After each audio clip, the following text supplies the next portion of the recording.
Comment. Oh. Okay. I'm not editing it. I'm done editing it. I'm tired. Fuck the editing. Yeah. All right. We're going to do an interesting episode.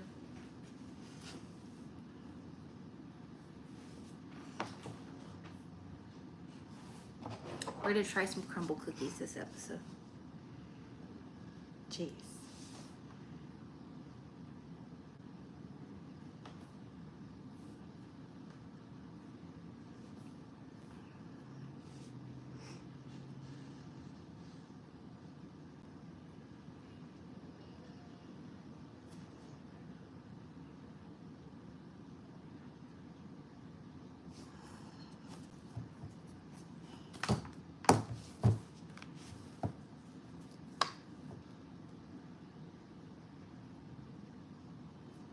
Why is this not flippity flippity? I don't know what. It's not flippity flippity. There it is. No, it's flippity flippity. Excuse me. Howdy. ING. Hi. Wow. What does that mean? Wow, she's one of our top fans. You've got a little crown there, Miss Angela. La, la, la, la, la, la. Damn. Look.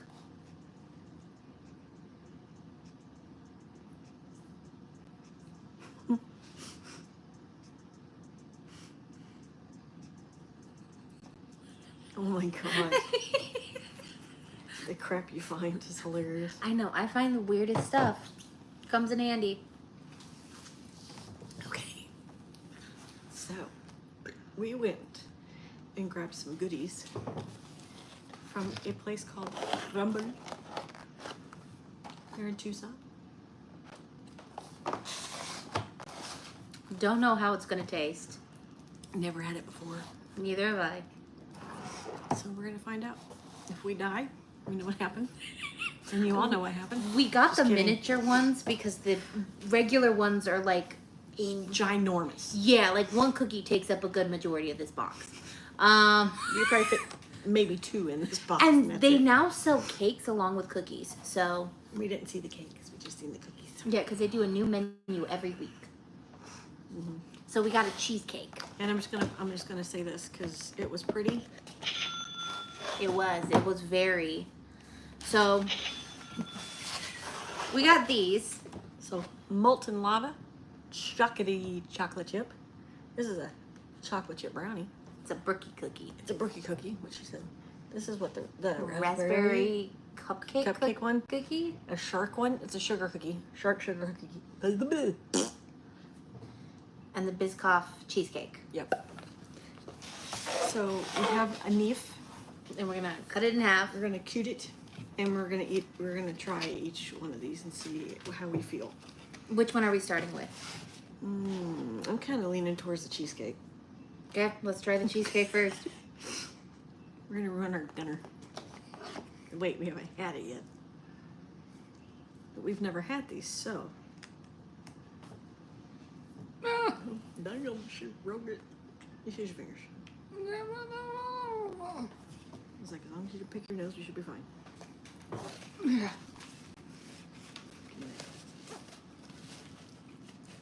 want a fork? No, I cannot bring a fork. Do you want a fork? No, I'm good. Okay. All right. Okay. So. This is what a cross section looks like. Mm-hmm. And this is the innards.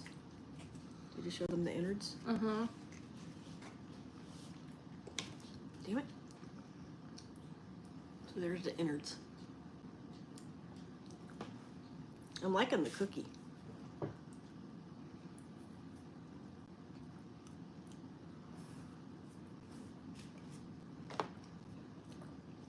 It's like you need milk.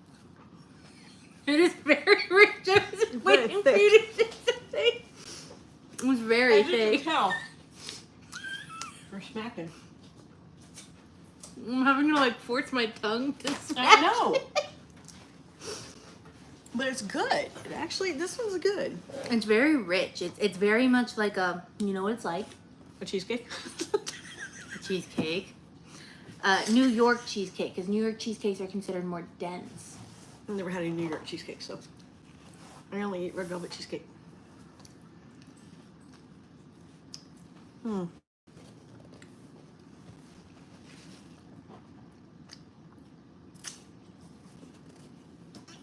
Okay. I mean, Okay. I've never had that type of cookie. In the cookie topping, the Biscoff, is that what it's called? Got a tart part. Never had that before, so that's very... Biscoff is a type of cookie. No, really? No, because we have like it as a cookie butter. Walmart sells it. Yeah, we sell it that, and we also sell it as a cookie butter. So the Biscoff cookie is really good. I like Yeah. that. The cheesecake, very thick. Very thick. It's something I think if you ate this, it'd probably fill you.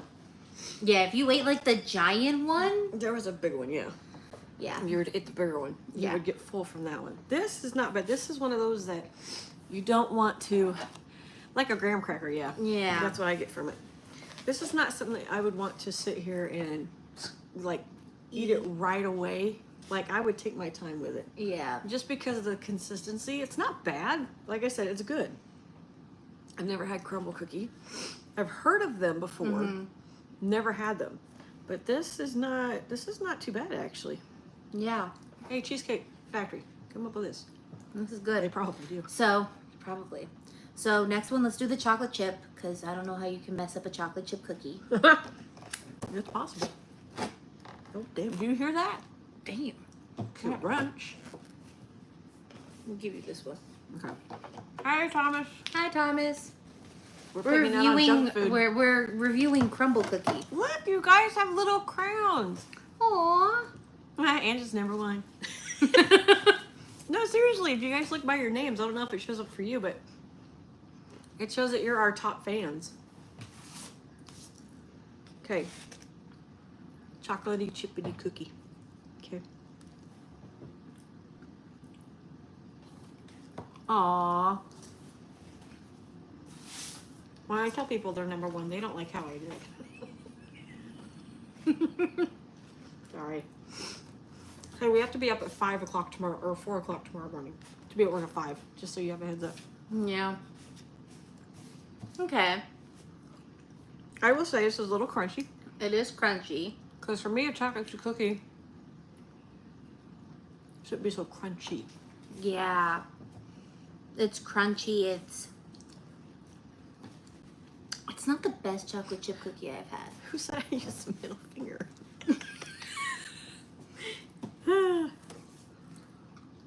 It's not the best chocolate chip cookie I've had. It's like okay. I mean, you can't really mess up a chocolate chip cookie. Fun fact, do you know how chocolate chip cookies were made? Do we want to know? It's a fun little thing. Okay. I forgot her name. But essentially, I forgot the lady who made it, but she wanted to make a chocolate cookie, like an all chocolate cookie, but she didn't have any of the melting chocolate. So she thought if I put chocolate chips in the cookie, Introducing Willow, everybody. Give her a minute. Willow's coming in, that she thought if she put the chocolate There chips, she is. chocolate chips in the cookie, they'll melt and they'll evenly disperse and you would get chocolate cookies. They did not melt in the way that she planned them, and instead she made chocolate chip cookies. Nice. Willow butt. Yep. We got Willow butt. Yeah, this is, Oh, excuse you. yeah. Thomas, Willow, and Angela say hello. I mean, Willow, Thomas, and Angela say hi. God, it's the cookies. Yeah, it's not the best. Okay, It's so, like, I would say yeah, the yeah. chocolate chip one, not that great. I'm gonna go back to the Biscoff is number one. Right now, Biscoff number one. Which one do we want to do next? This is sugar. All right, let's do the sugar. Let's do the shark. No. What are you doing over there, ma'am? Stop trying to get into the napkin. You can't have this stuff. This is And I clean, diabetes for people. and I clean the cookie every time so we don't get any hints of any other. She cleans the cookie. The knife. She meant the knife, yeah. Okay, it comes with the shark gummy, so I'm gonna try to get the shark gummy in. You got the head, didn't you? Yeah, I did get the head. You got the butt. Give me the butt. I lost my butt. You got the butt like Willow's butt. Damn it, I don't want to stay on. Somebody grab my butt. It was gonna fall. Okay, Make it stick. you ready to try this? Okay. Hold on, man. I still got Biscoff in my teeth. Do you need to drink some water to get the Biscoff out of your mouth? No, I'm alright. I'll survive.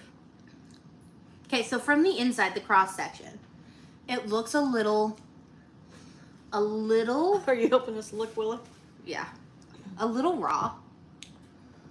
But like sometimes good sugar cookies are a little raw in the middle. Yeah, I know I dropped it.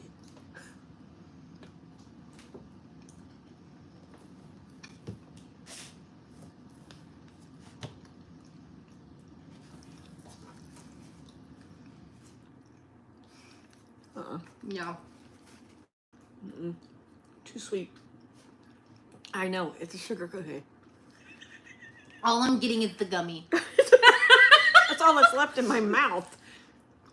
Mm-mm. No. I'd have to say not getting that one again. That's too sweet for me. Mm. Too. It's literally causing the back of my jaw. Mm-mm. I can't spit nothing out because they're gone. All I have is the damn tail. Yeah, that's a no. I don't like how chewy it is. I need water. Michelle, this is not going well. Not. Oh wait, what was the taste of the shark? Very bitter. You got a bitter taste? I got a bitter taste from the shark's butt.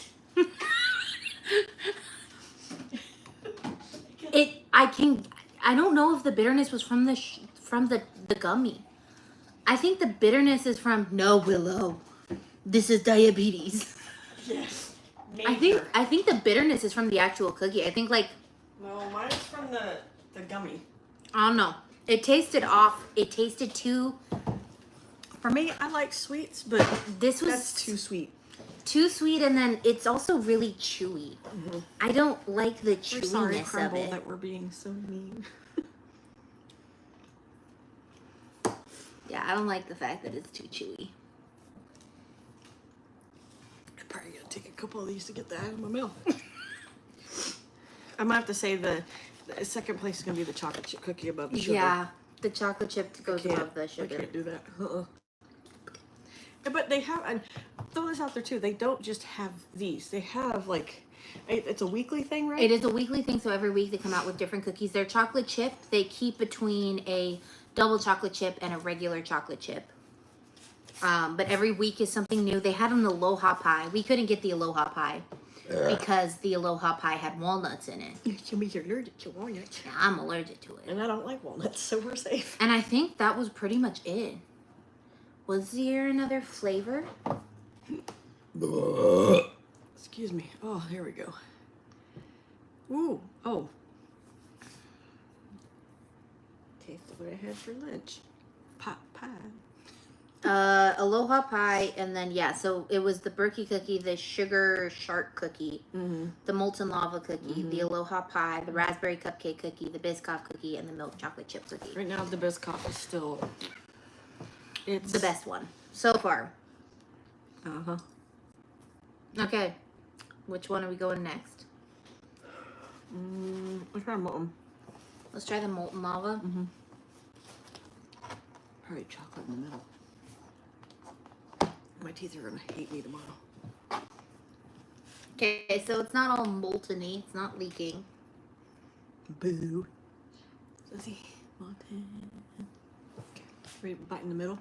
Yeah. Okay.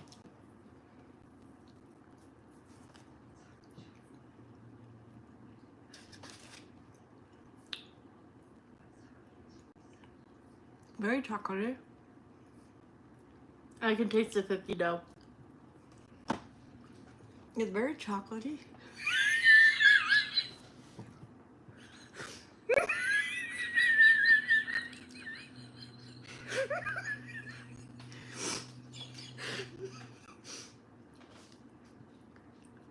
Neither of you are impressed. Again, we've never had it, so being the first time having it, I'm not impressed. And the amount of people I've seen hype this stuff up. It's young people, ain't it? Yeah, my generation. There you go. It's also really thick. Like, it I just think took the me molten all that lava- time. To clear your mouth palate, yeah. I think the molten lava should be a little bit more runny and not so Thick and condensed. pudding-y. Yeah, because also I mean, I don't think it cooked the actual cookie itself. Like the all the way. outside of it, yeah, so the outside is good and hard. Not like you can't eat it hard. But like Hard. the inside. Dirty dough is better? Do we want to know what that means? Because like the outside of the cookie is fine. It's just where you have the filling. Like again, I think It's I too bit thick. through. I bit through. See, those are just wrong names to have for cookies. Dirty dough. I just ate the chocolate cookie by itself, and it is way too chocolatey. Way too chocolatey. Have you ever heard of cookie plug? I have heard of cookie plug. I have also heard of dirty cookie. I have not. That's just sounds like food But porn. like, if you look at the like cross section, and like I got rid of all the pudding, right? Because I think I got the least amount of pudding in mine. It still kind of looks undercooked in the middle, and I don't like that about it. Like, don't get me wrong, you can do it, but you have to do it right. Yeah. And this was not done right. The Biscoff's still up there, and I ate the last of my Biscoff. Okay. Which one are we doing next? Are we doing the brookie or the raspberry cupcake? I'm afraid. Let's do the brookie. Let's figure this stuff out. See, the dough on this one sounds a little bit, sounds much better. Yeah. It sounds more done. So, innards. Obviously half brownie, half cookie. Okay.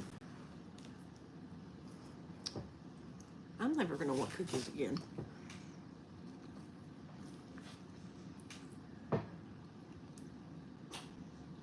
See, these are how supposed to how beet cookies are done.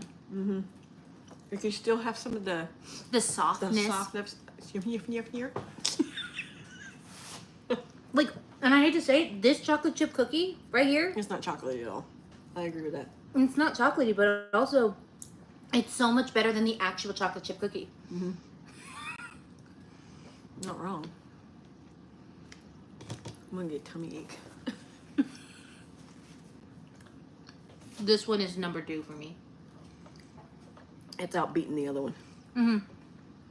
We have a graveyard pile over here. We have a graveyard pile of cookies we can't finish. Dude, that sugar cookie, that's just too, that is a little too doughy for me. Too doughy, and then the molten lava one is too chocolatey, Chocolatey. too doughy. Too sweet. Too sweet. I wonder if their cakes would taste any different, but their cookies are not hitting. Are you saying that maybe the next one we might have a cake in front No, they make mini cakes. of us? Oh, God. Kind of like how they did the mini We're going to be cheesecake. 500 pounds before Christmas. Okay, we got the last one, Dude. which is raspberry Cupcake. cupcake cookie. Which, if you're gonna do a raspberry cupcake, just do a raspberry cupcake. Don't This do. one is so, it's kind of a little doughy, but oh, you can also break it pretty easily too. It still looks a little cookie doughy for me.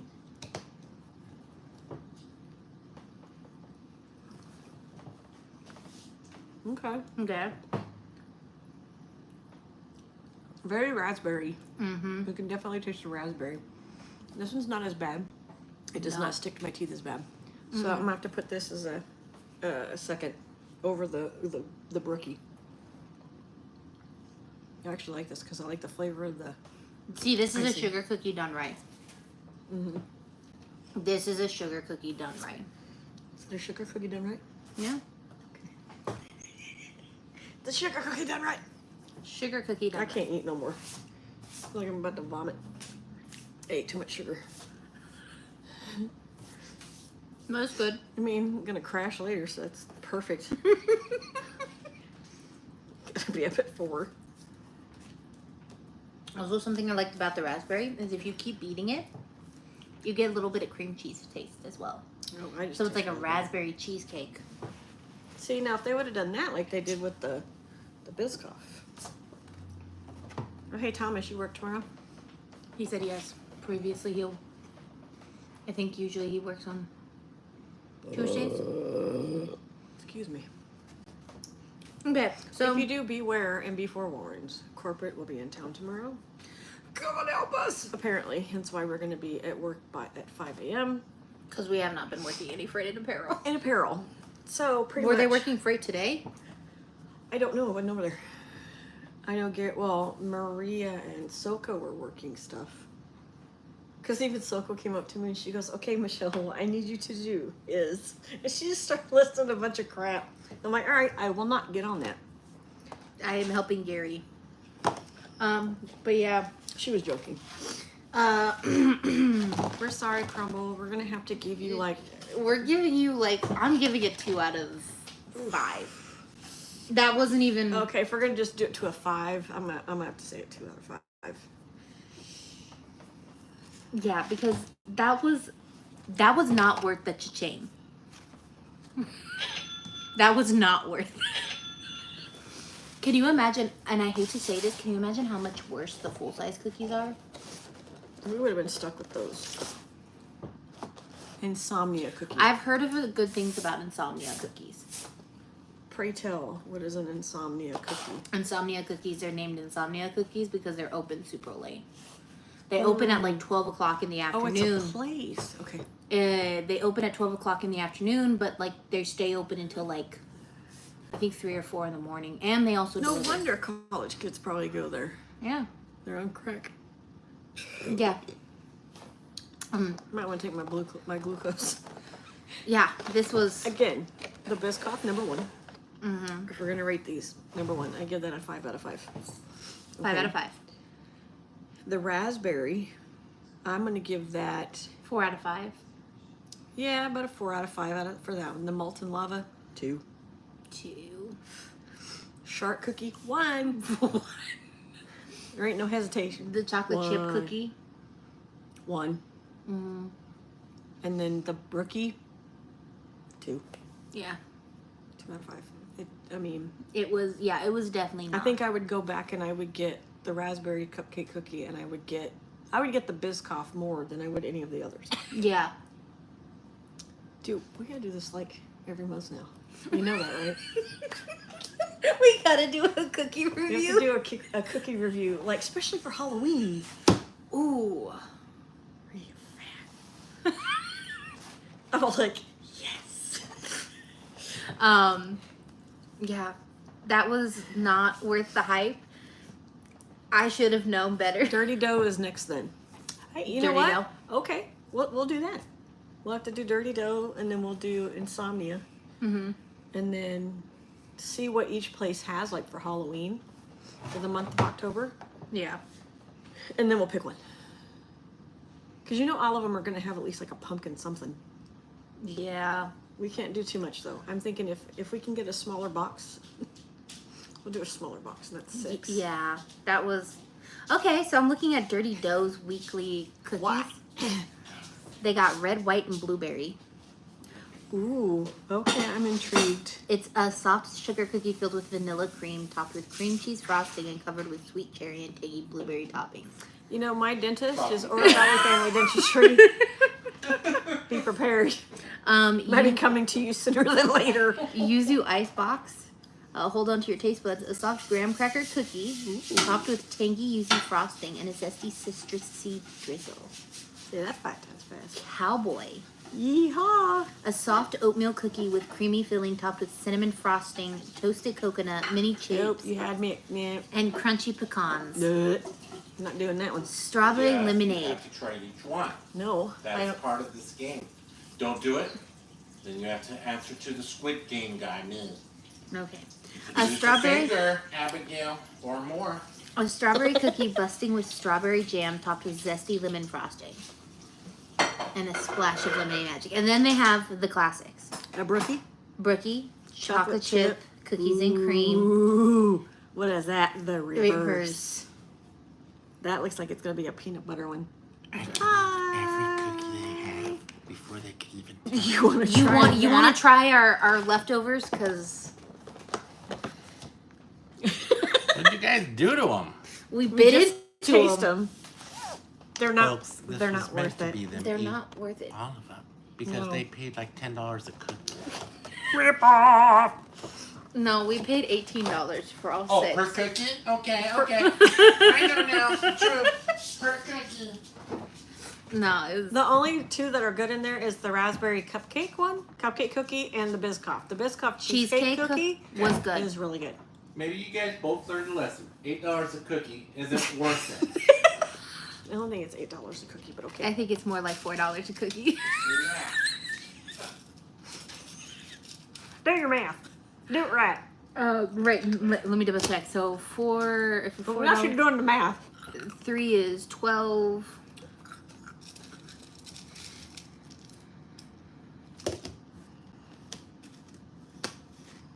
Okay, so you buy 4 cookies for $4 a piece, you get 1.5 for free. It's just really crap.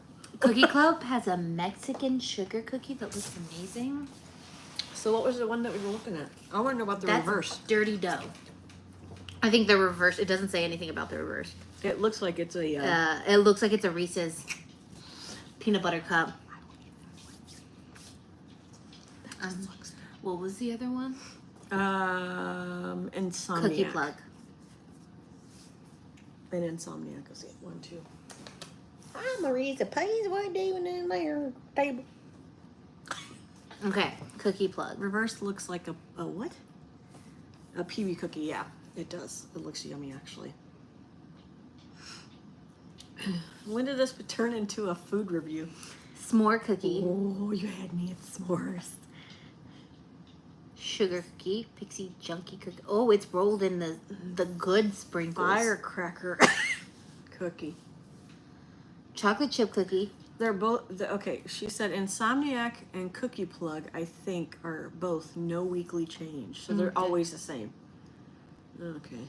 Uh, Ooh, what's that one? Purple They're cookie with white chocolate chips. It's called a purple haze. We're gonna see Jimi Hendrix all.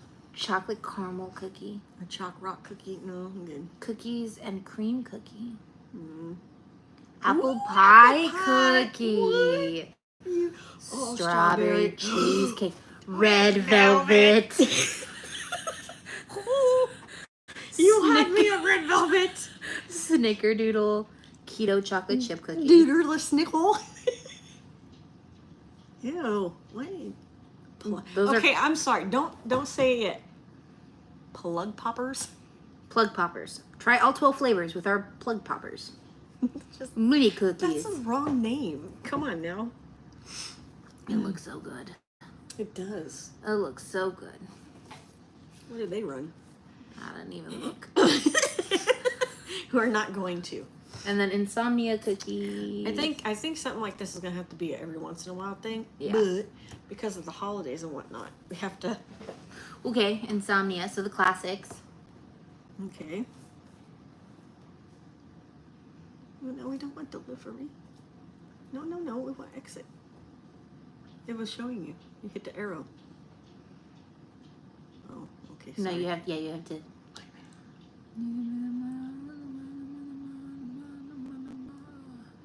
Oh my goodness. Sorry, excuse me. Apple pie filled classic. So for you, apple pie filled peach cobbler, Ooh, okay, that sounds yummy. firecracker classic. Yep. They got also whoa. hot What was that? ice cream in a cup. Okay. Hot fudge sundae. Filled too. Yeah. It's The filled. That's all they boxes. have. No, cookies. Oh. Classic cookies. Okay. Apple pie, peach, cracker. Megan sugar sleigh, Okay. Hot fudge. chocolate chunk, Double chocolate chunk. Double chocolate mint. mint. Ooh, chocolate mint. Oatmeal raisin. Peanut butter chip. Snickerdoodle. Doodle the snickle. Sugar. White White tree. chocolate macadamia nut. Vegan birthday cake. Vegan double chocolate chunk. Gluten-free chocolate chips. Chocolate chip brownie. Chocolate chunk brookie. Almost didn't say that right. Deluxe cookies. Chocolate peanut butter cup. Confetti. Oatmeal. Well, I can't eat that one. Ooh, s'mores. salted caramel, I like salted triple caramel. chocolate. And then they got Ice ice cream. cream. We all scheme for ice cream. Witches. A cookie witch. Oh, It's that Megan's cookie looks witch. good. And then I got a cookie cake. Mm-mm. All right. Let's get around Real's business. Real's business. Let's get down to Real's business. Okay, let's get down to Real's business. We're gonna learn the about the kidnapping of Barbara Jane Mackle. So I want red velvet. I love anything red velvet cheesecake, red velvet cookies, red velvet yogurt, red velvet cake. Cake, cake. Yeah, anything red velvet is she loves. What are you making that face? Oh yeah. Mm. Like my farts, huh? So we're gonna talk about the kidnapping of Barbara Jane Mackle. I don't know why I kept saying Barbara Jane. Mackerel? Like fish? Ha ha ha ha ha ha ha Hardy her. ha ha ha. And pumpkin too. Not Ooh. pumpkin spice. Oh man, you could have just left it pumpkin, and not even have to come in not pumpkin spice. This one's obsessed with pumpkin spice. I I'm a little less love- obsessed with pumpkin spice and more obsessed with Halloween. Anything Halloween based. You give me a spooky cookie? That be pumpkin. No. Pumpkin No. is Halloween. Pumpkin may be Halloween, but it doesn't necessarily make it spooky.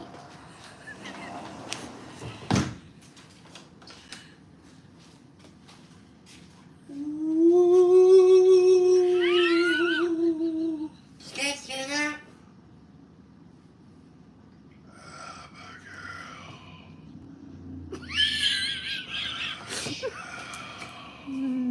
Did you guys hear that? John. What? Hi. You don't hear that? You hear nothing. Does it hear this? I'm running. Ah! Help me! Help me! Ow! Ow! Yeah, the spray bottle. No, no, no, no. Oh. Okay, so this one isn't going to have a lot of history, but we are going to mention somebody super historically important. Did you say some bloody? I said somebody super important. Somebody once told her. And it's going to be a feel-good story. Excuse me.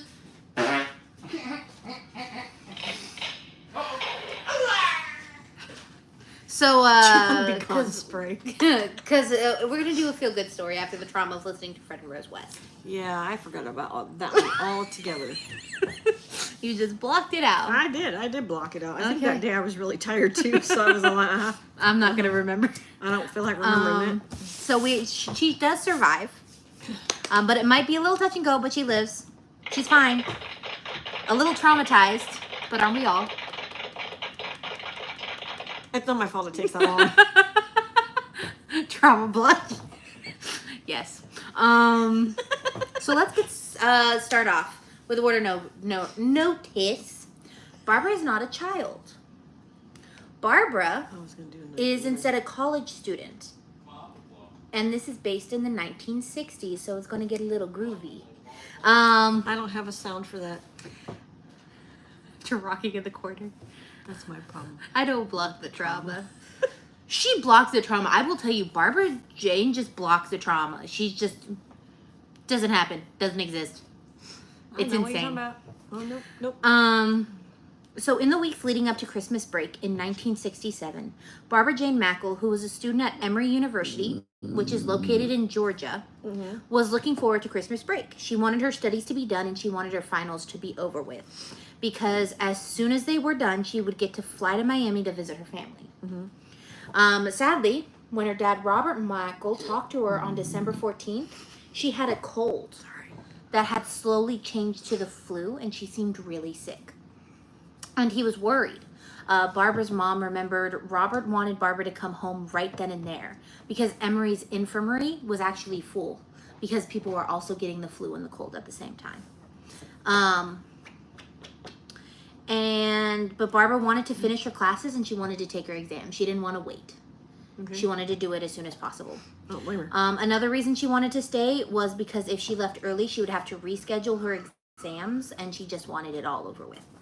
So Barbara and Robert came up with a conclusion. Her mom, Jane, would come to Atlanta to take care of her. So the next day, Jane got on a plane and was in Atlanta within a couple of hours. Her mom checked into her hotel and told Barbara, "You're going to stay here." Sorry. Barbara. You got it. Who's Baba? Barbara. And told her, "You are going to stay here and I'm going to take care of you, and then you can take your exams." Okay. Barbara agreed to it, and then Jane took her temp. It was 101. Dun, dun. But despite it being a bad cold flu mix, she kept studying through the weekend, focused on doing well for her exams. Later that day, Dedicated student. Barbara drove to the Rich Building at Emory School of Business and sat down to take her test. And the instructor was like, "You look awful." Thanks for noticing. And then said, "You can't stay here and you have to go to the infirmary." She then went to the infirmary, but remember, I said it was full because of cold and flu season, so they sent her home and told her to rest. So what is she supposed to do with her exams? Well, Did they allow her to take it? We're going to get to that. Sorry. She went back to her mom's motel and slept. When she woke up, she felt a bit better and she was determined to take her history test. Okay. She just would walk in and act as if everything was fine. She put on a little concealer and blush to give herself some more color. Okay. And she went to her exams. So while Jane was getting ready to take her test, the motel phone rings and Jane answers it and she hears an unfamiliar voice. And it says, "I have a registered letter for Barbra Mackle." Now Jane thought this might be some of Jane's notes because a boy from her class had borrowed her class notes and never gave them back. How dare he? Rude. But I will say Jane didn't think of the fact that only a few people knew that Barbara was staying there with Jane. So when Barbara came home, Jane told her that someone had returned her notes, and she told her mom it was too late to get them and that the letter should be brought to the dorm tomorrow. Jane told the caller this, and nothing happens. The next day, Barbara's best friend, Stuart Woodward, spent most of the afternoon with her at the motel studying for her last test. And after that, he went to her dorm to see if the notes were there because she needed them, and he was going to bring them to her. When he got to the dorm, he sees a red notebook sitting on her desk, and he's like, "Oh, good." But there was no sign that it was ever in the mail. Huh. But Stuart didn't think about that, and he drove back to the hotel, the roadway, and spent the rest of the evening studying until 10 p.m. As he left, he jokingly said, "Don't talk to any strange men," and then closed the door behind him. And again, he made that joke because of the phone call they had gotten. So he was like, "Don't talk to strange men." Okay. So it's 10 o'clock. Barbara's still sick, and she's like, "I'm tired, I'm going to sleep." Jane agreed and also got ready for bed. Jane was woken up a few hours later because of Barbara's breathing. It sounded really congested, and she asked Barbara, "Are you awake?" And Barbara said, "Yes, I can't sleep. My head is so stopped up." So Jane got up and looked out the window to look at the parking lot, and it was still dark. And when she saw it was 3 a.m., she went, "It's too early to be up," and she went back to bed. Jane had started to drift in and out of consciousness at this point when she heard a knock on the door. And it startled her. Don't talk to me. She was like, "Who's there?" And it was difficult for her to hear the response from the man on the other side. Jane thought she heard the man say he was a police officer or a detective. The man had explained there was a young boy in a white Ford and he'd been in an accident. "He's in the hospital and he's asking for you." The police didn't seem to know the boy's name, but remember, Jane was still half asleep, so she wasn't thinking straight, and she thought it was John Stewart, and she said, "Is his name Stewart?" And the man said, yes, it is. When Jane looked out the window, she saw a man that was clean-shaven and wearing a police hat with a badge on it. So half asleep, she went, "This seems legit," and she opened the chain on the door. The man bashed his shoulder into the door to force it open, literally stripping it away from the frame. This knocked Jane on the floor. Another figure appeared behind him. The other person was small and described as small and slender. And Jen said it could have been a boy between 12 and 13. Jeez. Their faces were covered by a black ski mask. Jane said the small boy tied her hands and ankles And so when Jane looked over at the policeman, she said he was chunky and he had a round face, a moon face. He spoke well and spoke softly. He didn't act or look like a hoodlum or anything like that. Jane thought they were there to rob them, and she said, take anything you want in the room, but don't hurt me and my daughter. Also, can we please talk about the fact that she was like, he has a moon face? I mean, you would think she would sit there and when somebody breaks into your house, you do this. Again, half asleep. Well, we're going to get to that. We're going to get to how insane this gets. Seconds later, she felt a wet rag on her face and her vision got blurry, and the rag was actually covering her eyes. She could only hear him say, give her more. Give her more. Aquaform? Chloroform. Oh, this. Jane hearing this, pretended to go unconscious and just went limp. Because essentially he was telling him, give her more chloroform, give her more chloroform. What did I say? Did I say chloroform? No, you said something else. I forgot what you said. Chloroform? I'm never going to kill anybody. Jane said she looked up and saw Barbara's nightgown going out the door between him and the other intruder, and then Barbara was gone. Oh, wow. Jane said the room was quiet. So, rightfully terrified, Jane started to make her way to the phone. Now, remember, her hands and feet are tied. Oh, I said aquaform. Oh. Remember, right? Her hands and feet are tied. When she reached the phone, she saw that the phone was knocked over and she couldn't dial because her hands were tied behind her back. So she just starts yelling into the receiver, but the phone didn't connect to the overnight clerk. Stop. Stop. I don't want that. Sorry. I'm trying to charge this stupid ass thing. No, really? You couldn't connect? Give me that clue. Click on the video. Well, I was trying to get rid of that thing though. I want it gone. My tablet's slow, okay? It's special. Like its owner. So she starts yelling into the receiver, but the phone doesn't connect to the overnight clerk. Okay. So she's just yelling in the air. She's traumatized, so she's not thinking straight. She thought it might connect to them automatically, but it didn't. So she struggled to her feet, and again, her feet are tied. So she bunny hops, to the kitchenette with a pair of scissors that were on the counter. Yeah. And again, because her hands were tied behind her back, she couldn't get them. Okay. Or get them to work in any way. So she hopped to the door and made her way into the parking lot. Okay. Which, might I say, bravo, insanely smart. I don't know how after all of this she was still thinking straight. They're still cold. Are they? Microwave. She pretended to, again, she pretended to pass out with chloroform, and then she hops because her feet are tied. So she's outside just screaming for help. She is literally in the parking going, help, help, right? Yeah, she's doing that. No, it doesn't matter saying help. And no one responded. Nobody looked out the window.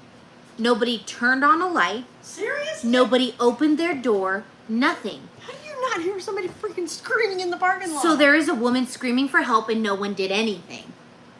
Thanks a lot. I know how I feel. You know, I can get stuck or something. I mean, they bring me back. So this is where it gets really I'm going to wait till you're sitting till I tell this next part because this part gets really agitating. Are they all doped up on acid? Don't even hear? Put the Jimi Hendrix record down. It's probably hot. You want some ranch? Yeah.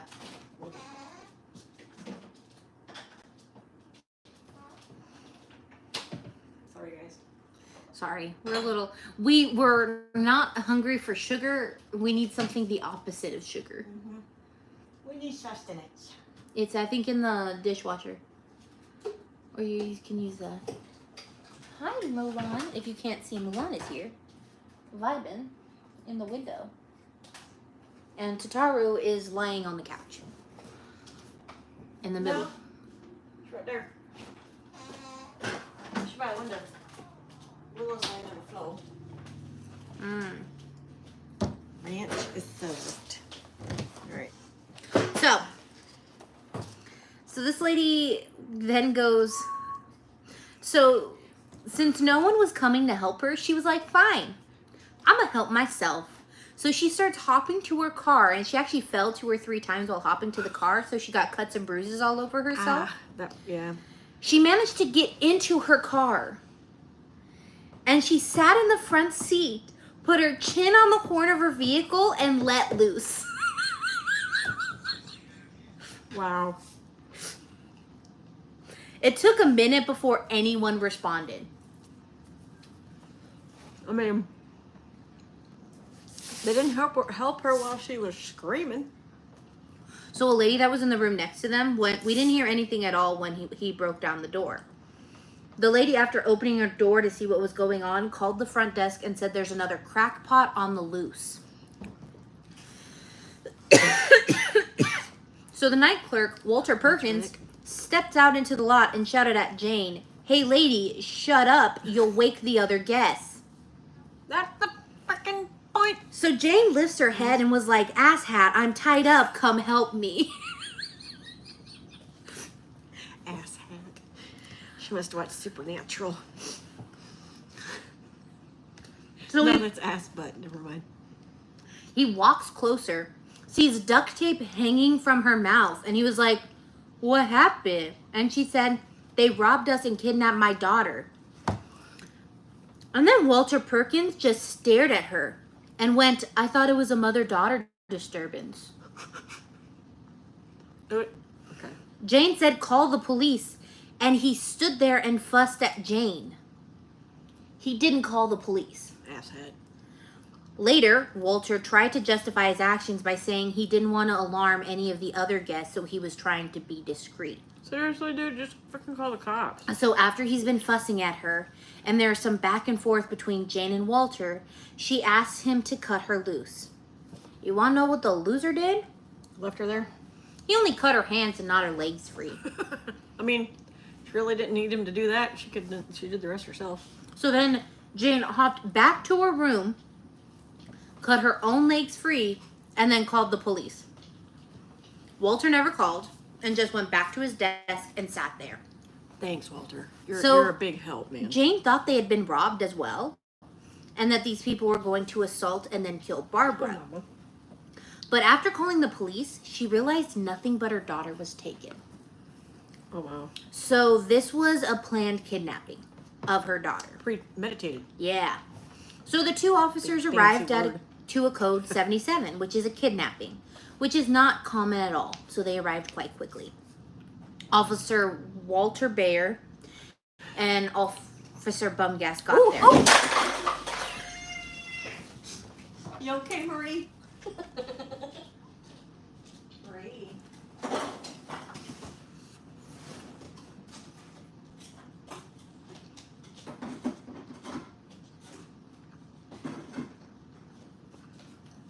Oh, hey, anybody want a cat? What do you mean? Paul is trying to get somebody. There's a cat that keeps showing up to his apartment door.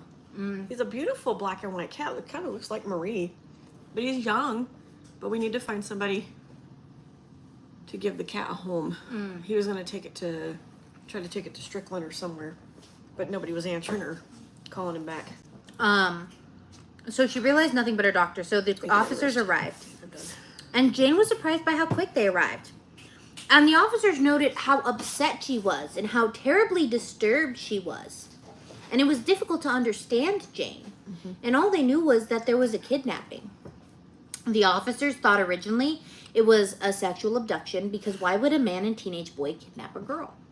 No, I don't know. The officers weren't taking her seriously like Walter Perkins, and she was getting rightfully upset. Rightfully so. Jane tried explaining that Barbara was a co-ed at Emory and she was a very nice girl. Sorry. To which one of the officers responded, "A co-ed at Emory and a nice girl, as if those two could coexist together." So to sum it up, she tells the officer of the story she had been chloroformed, her daughter had been taken from her bed, and she was tied up. And then the police went, oh, that she was a college student. Oh, your daughter's a whore. That's what he was trying to say. There's some fighting words, Mr. Officer. So at this time, Jane also called Stuart Whitward because she needed a familiar face. And he came and he sat with her and he waited with her until her husband arrived. And her husband is flying in from Miami. So it was going to be in a little bit.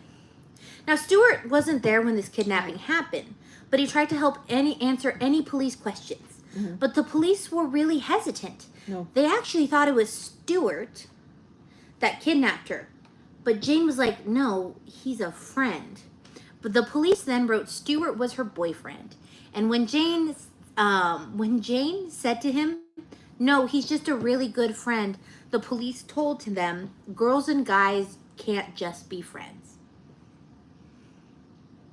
Are you romantically involved? Apparently not. That's probably why you're single and eating donuts. Which, yes, you can be friends. So Stewart explained that he had noticed a white male driving a late model blue car hanging around Embry campus, staring at him. And this was just a few hours before Barbara was taken. And when Stewart went to go confront the man sped away.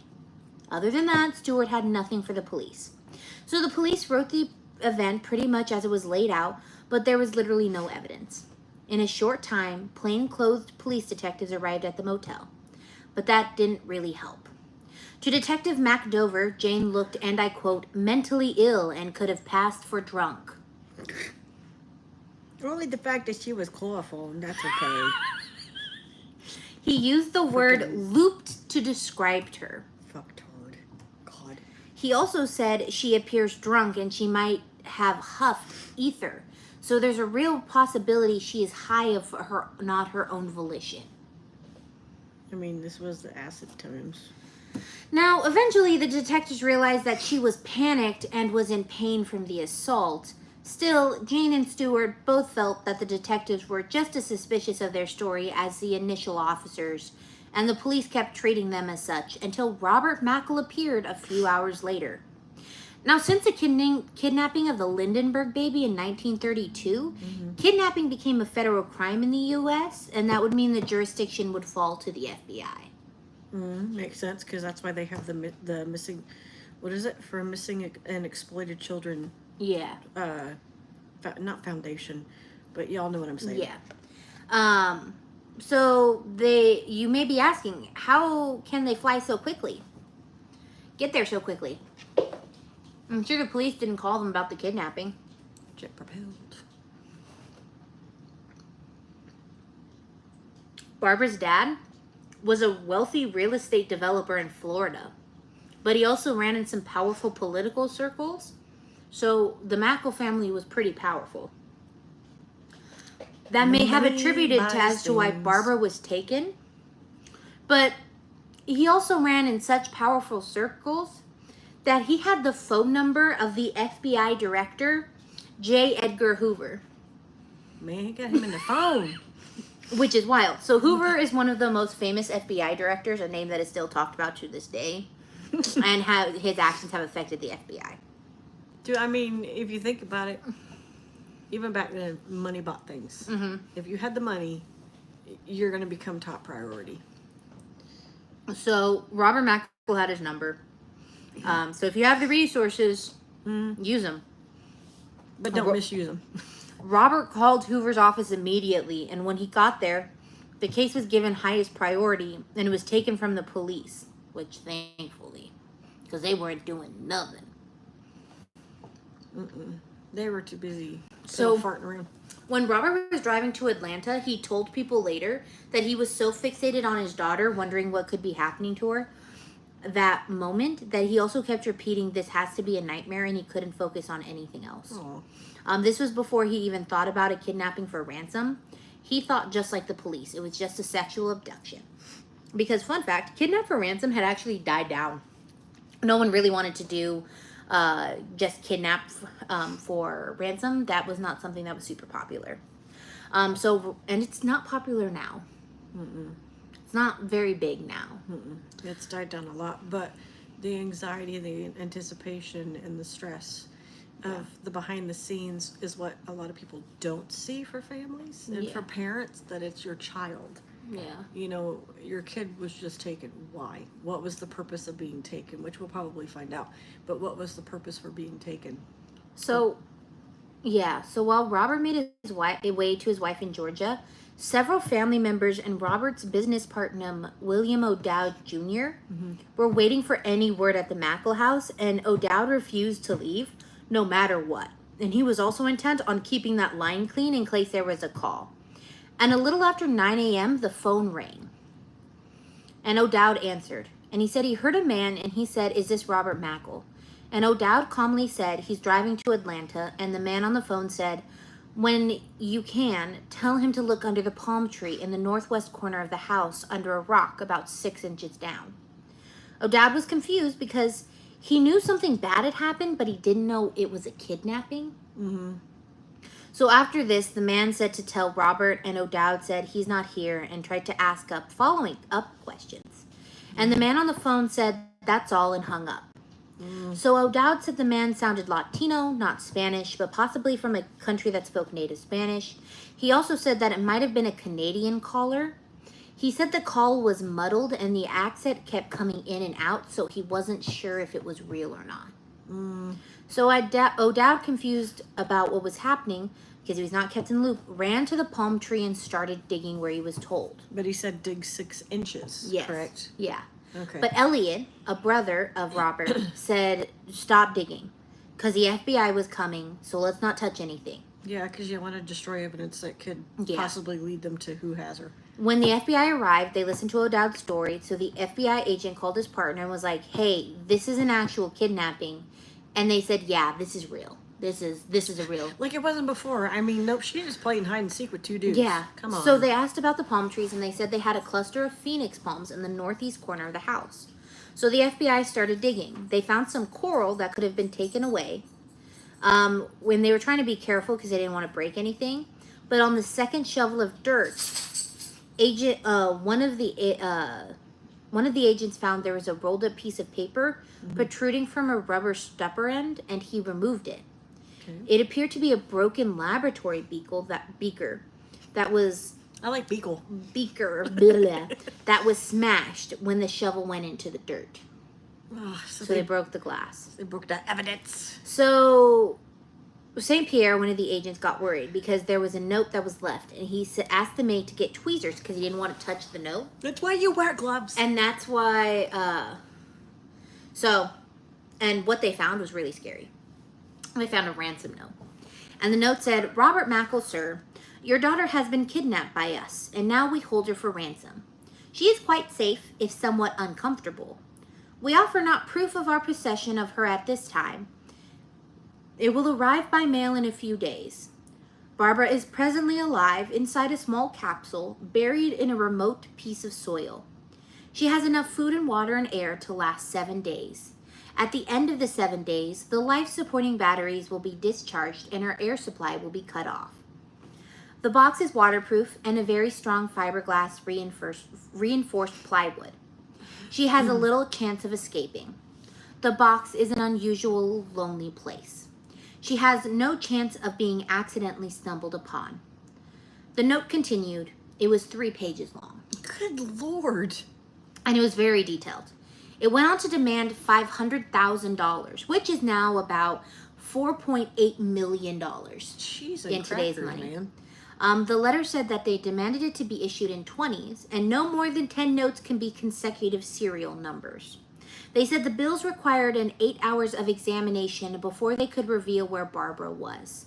They also said that it should occupy no more than 4,000 cubic inches and therefore should be delivered in a standard suitcase that is 31.5 inches long, Jeez, what are these people, mathematicians? and 18.75 inches high, Just and pick a suitcase. and 6.25 inches deep. Oh my God. Just pick a suitcase. We need to go that in depth, you OCD fuck, Tony? Which, if you ask me, it's Ask got to me. be a little bit terrifying when reading it because that means it was planned out. That was like professional vibes. OCD. Yeah. Because when calculated, that would fit a total of $500,000. But also the thought that she is buried underground. Yeah, I mean, I wouldn't. My poor. I'm almost getting chunkier. Once the Mackles were ready to make the exchange, they were instructed to place an ad in the personal section of the Miami newspapers, all of the Miami newspapers, that read, "Loved one, please come home. We will pay all expenses and meet you anywhere at any time. Your family." Once the ad appeared in all the papers, the kidnappers would call to tell them further instructions. So this gave... So they had to place an ad for them to call back? Yeah, they had to put an ad in all the Miami newspapers to get the kidnappers to call them back. So it gave the notice that these kidnappers were not dumb, they were really smart, and the note in the backyard meant this was not an impulsive, like, ransom, it was a highly planned out one. So because her parents or her dad is rich. Yeah. Her parents are rich, that's why they went after her. Yeah. Once again, they calculated how much money they would fit in the new suitcase. So the news of No, get into detail on the Yeah. size. Yeah. God. So the news of a millionaire's daughter being kidnapped made headlines all across the country. But because the FBI was so close to the family, they didn't say nothing. And the reporters couldn't even get to the family. Good. All the FBI gave to the news was a statement from the family. "We just need peace and quiet. We're getting them away from the motel." So Barbara's friends and classmates were also very protective of the family in this situation. So when the reporters couldn't get information from the family or police, they went to Emory campus and searched for leads, and they mostly came up empty.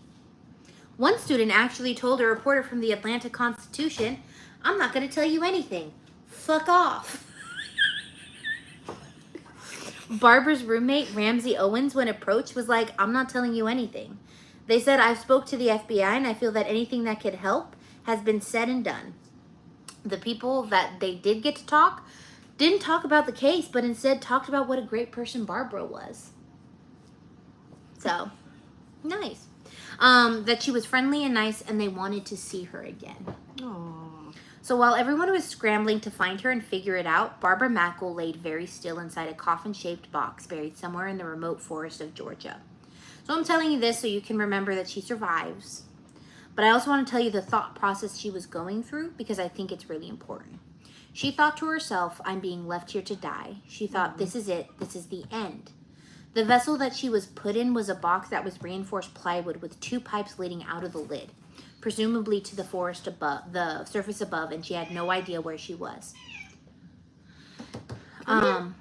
She didn't know how far she was buried. She only knew that her kidnappers said she had enough food and water for 7 days, and that if her father paid the ransom, she would be set free. Come here. Come on. Come on. Yeah, it's okay. She said the kidnappers left a small amount of food within reach that she would have to eat while laying down. She also was also able to access the water bottle at the bottom of the box through a long straw. Okay. Later, after she was rescued, she would find out her captors had drugged the water to make her sluggish and docile. The other thing was that there was an exhaust fan supplying her air and a single light. And the electrical supply for both was connected. When one was on, the other would go off. So she said that she laid there panicking because she was having some really dark thoughts. Yeah. She thought about turning on the light and leaving the fan off, and then she would just slowly suffocate because she was like, "Why should I go through this for a week?" She thought to herself that she was strong and a strong lady, and she refused to allow herself to give up. Good for her. She said that she thought of the kidnappers and she thought of him, not her. She kept reminding herself that if he wanted her dead, he would have killed her and not created this torture device. Yep. There was a reason they were keeping her alive. Yep.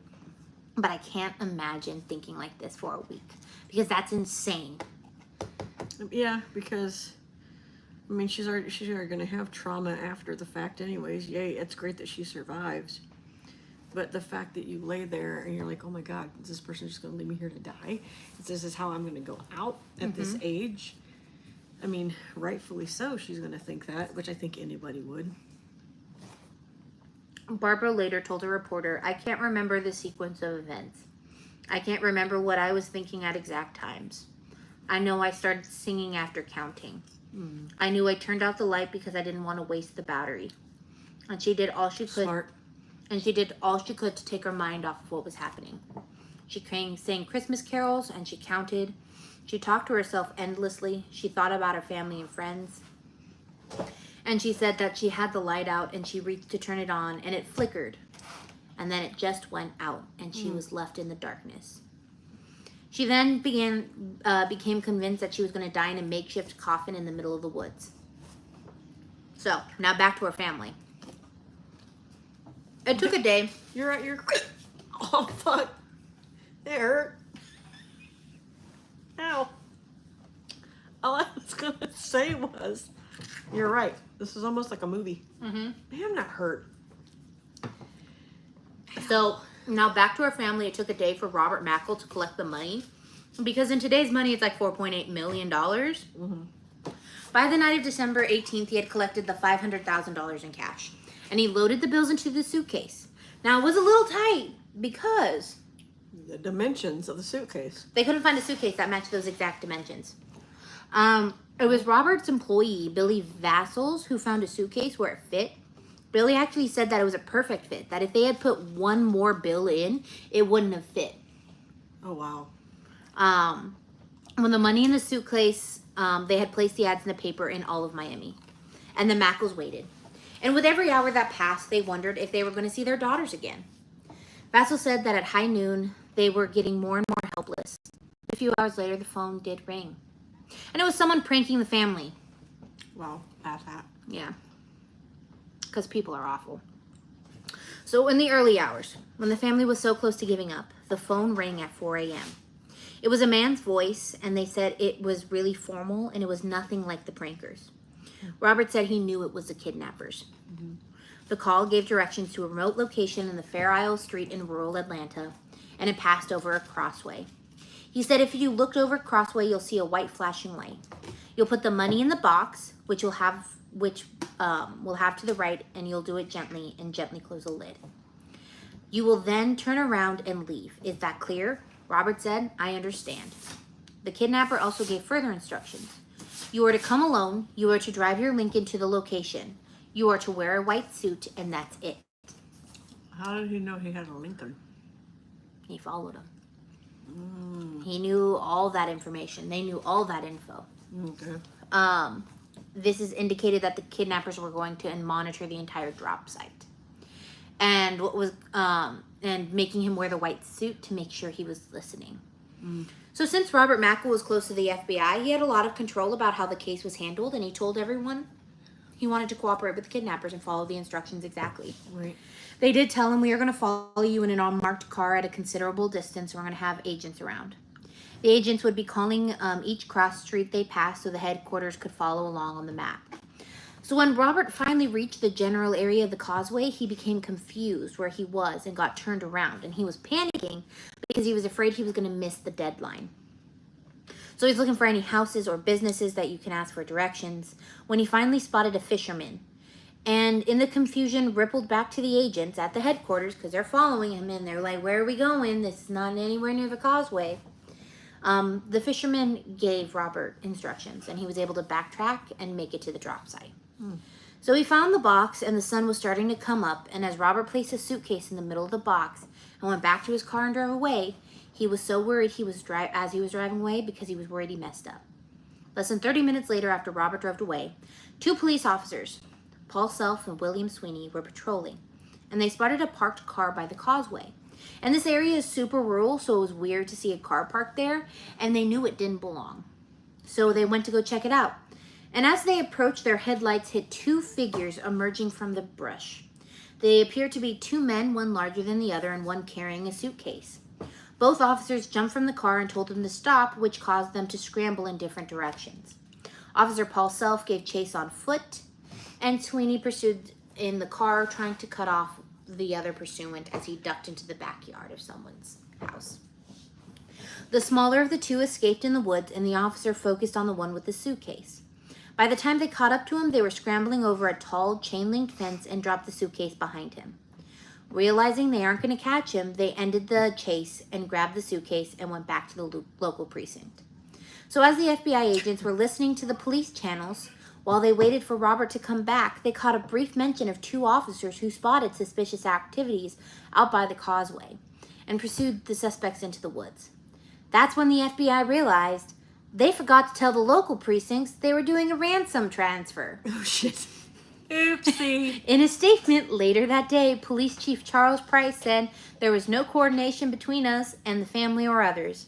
They said that if they had been made aware, they would have never interfered. So when Robert Mackle heard what's going on, he was devastated, and he was certain he wasn't going to get his daughter back. He was certain they had fucked it up. And the FBI refused to make a statement on the botched ransom drop.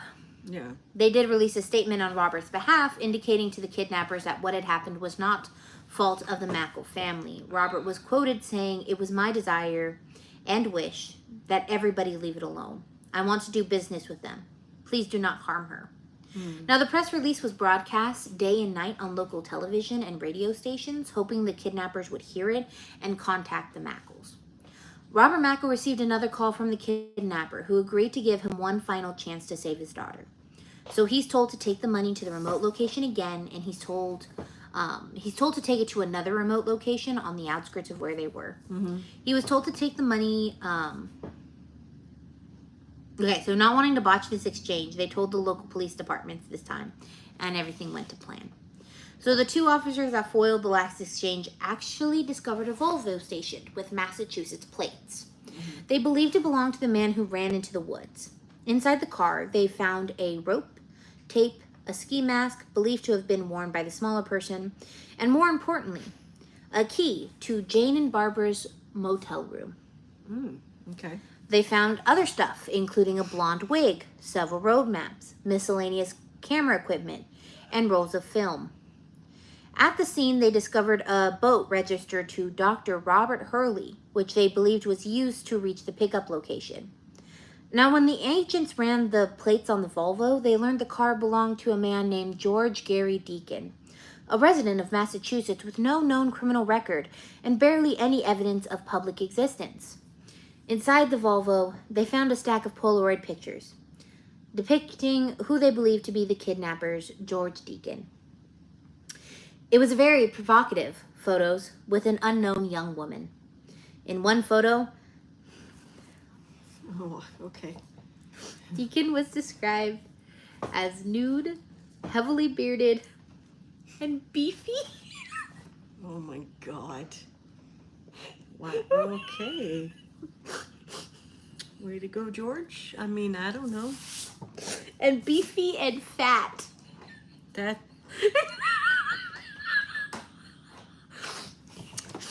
All right, George. That's how the police described him. He's beefy and fat. Got himself a biker beard. Beefy and fat, laying on his back on the bed. In another photo, Deacon is nude except for a police cap on his head. Oh, God. Remember, the kidnapper had a police cap. And he's holding a telephone as though he's about to make a call. And other photos of an unknown woman in various states of undress, posing provocatively. Now, when the agents get to the 5th photo, Barbara Mackle is laying on her back on the ground. And she is dressed, and she has a sign reading "Kidnapped" placed under her chin. Oh, wow. In the photos, Barbara's eyes are open. Her mouth is a little open. She looks strange. The police actually thought she was dead in the photos. Wow. That's how strange she looked. You can actually look up the photo. The police thought she was dead. So there were 7 photos that they found, but the Polaroid cartridge contains 8. So the police thought it was the photo they were promised that the Mackles hadn't received yet. Okay. So I'm letting you guys know now, George Deacon is a wild man. Apparently. He's crazy. He's also beefy and fat. Yes. On December 20th, investigators learned a little bit more about George Deacon. He had moved from Massachusetts to Florida, where he found work as a boat driver for a marine science laboratory at the University of Miami. So at this point, they found his boss, Robert Hurley, Dr. Robert Hurley. He was the head marine at the lab, the one who the car was registered to. So here's where it gets kind of weird. George Deacon was described by Hurley as an incredibly bright and capable man who provided assistance to the research scientists in his field in addition to diving for them. Deacon would build various kinds of ventilated boxes and containers that the team would use to transport their specimens. Okay. Yeah. When he was hired in June 1986, George Deacon was 23 years old, and he claimed to have attended Northeastern University in Boston. Under previous work experience, he wrote that he last worked as a Channel Charter service driver in Sitka, Alaska. Say that 5 times fast. Yeah. And that his supervisor was J. Christ. Oh, Christ. His resume, and it was impressive. And it read as someone who had an interesting career in science engineering. But he was only 23 years old. Okay. So the reason I am specifying his age is because most of the jobs that were listed would need a lot more experience. Okay. So I'm thinking, when did he start college? Because he would have had to begin at 16 to at least get some of the careers that he was in. Yeah. The police asked Dr. Hurley later if he checked on jobs on his resume, and he said, I quote, "Obviously our people didn't study this very carefully." Okay. Sorry. I Yeah. thought you were... So it looks like he actually got the job because he got a recommendation from a previous coworker at MIT. Wow. Okay. So because of that, they Just didn't look party at his pants. resume. And when they met Dr. Hurley, they also learned something really interesting. And that was George Deacon had been dating one of the younger research assistants, a graduate student named Ruth Eisman Shear. When he was asked to describe her, he said, "tiny and short." The comment made the FBI think that the second person that they kidnapped her wasn't a teenage boy, but instead was Ruth, He's his girlfriend. because the Mackles had received a call from a young woman. So the police are like, this might be our second person. So the FBI gets the address of George Deacon from the HR of the University of Miami. And that's where they learned his address was listed as All Real Trailer Park in Miami. And so they went to talk to his neighbor. And the neighbor described George Deacon as bright and bitter and an admirer of wealth. According to that same neighbor, Deacon resented living in a trailer park, and he lived there with his wife and 2 kids. Okay. And he had lived there for the past 6 months, but 2 weeks earlier, his wife and kids left. Oh, snap. So December 20th, they started to close in on who the suspects were. And that's when the investigators caught a break. They received a call from a young man who thought he had seen George the night before, saying he had bought a detachable trailer in a local parking lot. When that man read the papers in the morning and he read about the kidnapping, the man was like, that really looks like him. And he was worried that the trailer might be used in the kidnapping, so he called and reported it. Nice. Now, while all this is happening, they're searching his trailer and they're not really finding anything. Most of it was junk, until they found a box that had a bunch of letters addressed to George Deacon, but also a man named Gary Christ. Okay. And when they ran Gary Christ through the system, turns out he had a record. There were several car thefts, and he had been serving time in dual correction institution in Tracy, California until 1966. When he escaped from that prison, quote, under a hail of gunfire that killed his escaped companion. Oh, darn. And then he went on the run. Wow. Now, throughout his criminal career, he had gone by several aliases: Arthur Horowitz, George S. Price, and Dr. Johnson Rarick. And when the police checked his fingerprints in the car to George Deacon's fingerprints, they were actually Gary Christ's fingerprints. So, George Deacon is Gary Christ, and Gary Christ is not a good person. Yeah, apparently. So, If he had a record all the way up to 66 and then just skipping. So let's get back to the case. So Barbara was really smart. She was right. According to everyone involved in the case, they did not intend to kill her. They just wanted the money. So after the second money drop, Gary Christ waited 15 hours and then called FBI headquarters in Georgia and got a secretary. And when she answered the phone, she was like, "Hi, this is the FBI. How may I assist you?" And he's like, "Oh, I want to give you directions on this." And she's like, "Well, let me direct you to an agent." And he goes, I'm so perky. and he's like, "I'm going to give you the instructions right now. You're not directing me to an agent." So this poor secretary then had to take the instructions down. Snappy dude. Dang. So she wrote down the instructions.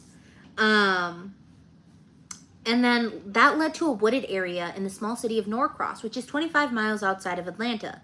And he gave her really vague instructions and didn't tell them what they should be looking for. I'm just putting my 2 cents in here, but I think he's enjoying the calls.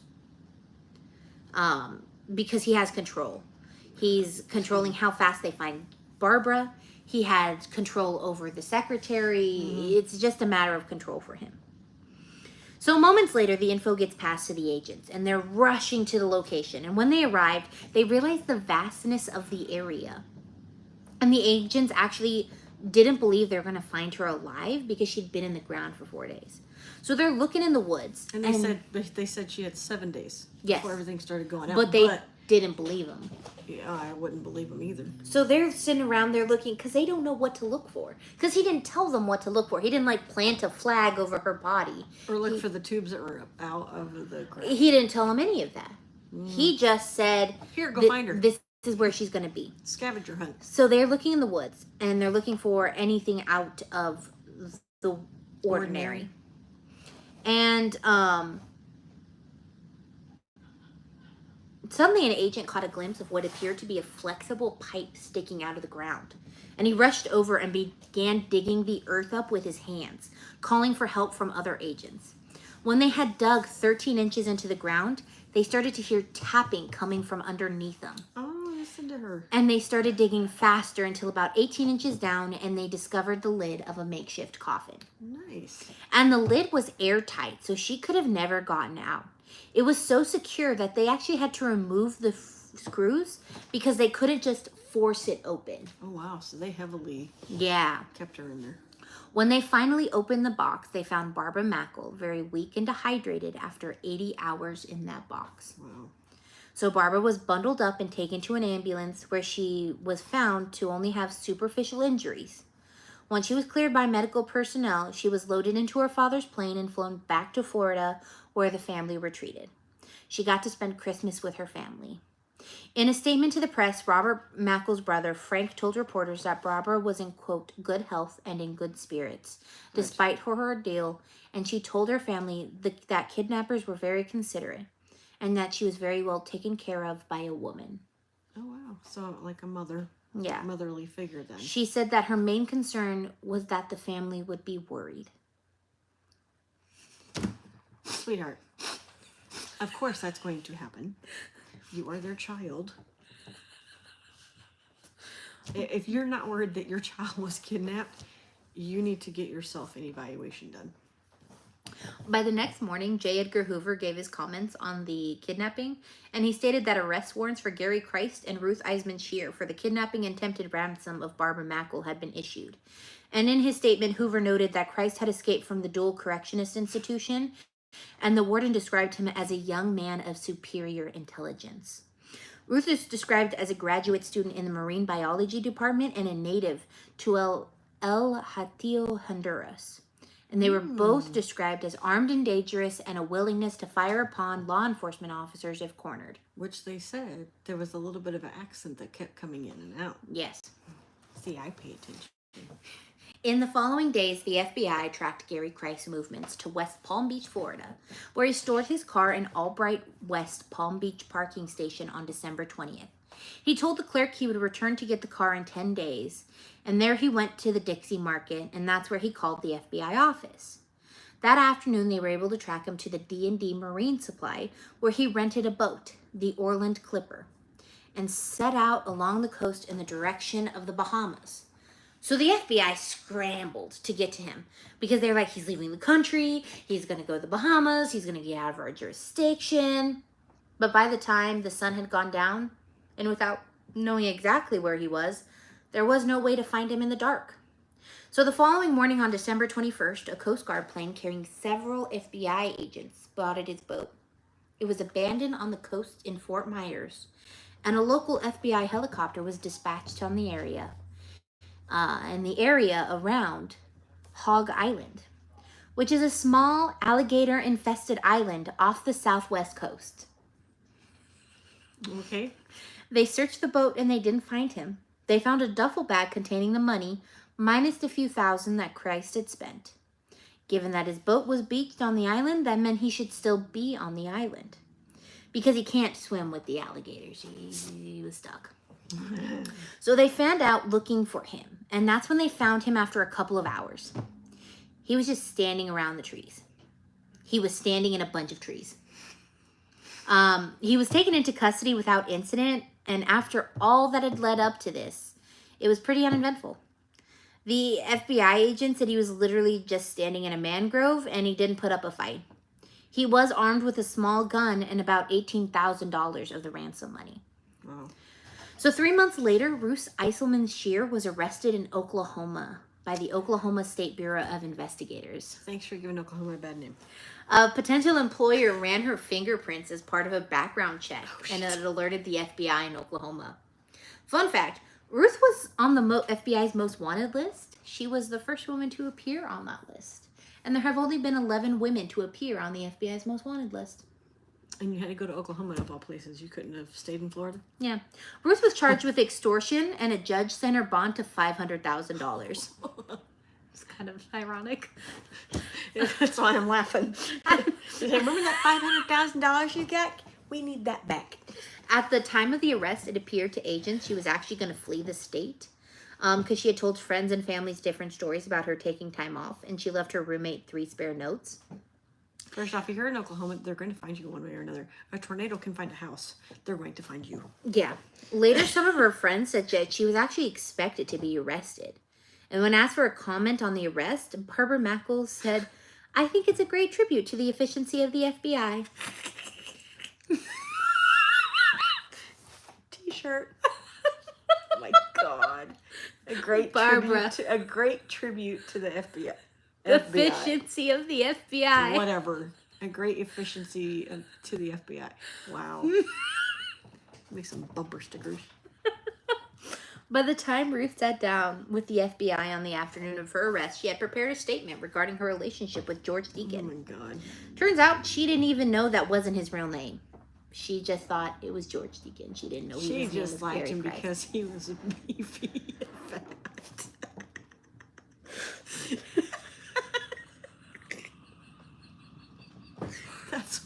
That's why she liked him. Beefy. He's beefy. She had prepared a We need to hurry statement. up and get the mics. It's Turn- kind of fun. Turns out she didn't even The know his noise. real name. She said that she had met while studying marine science in the University of Miami. And he had a good beard. And she was quickly fell in love with him. And after about a month or two of having a relationship, Christ told her, "I have an idea about the perfect crime. Are you in?" And she said, "I'm sorry, what?" And he said, if they could pull it off, we could have the money and run off together. She wasn't actually put off by this. And they began pouring the Miami... Where did it go? I don't know. Where did it go? It scrolled up. You arsehole. She's having issues. Right there. No.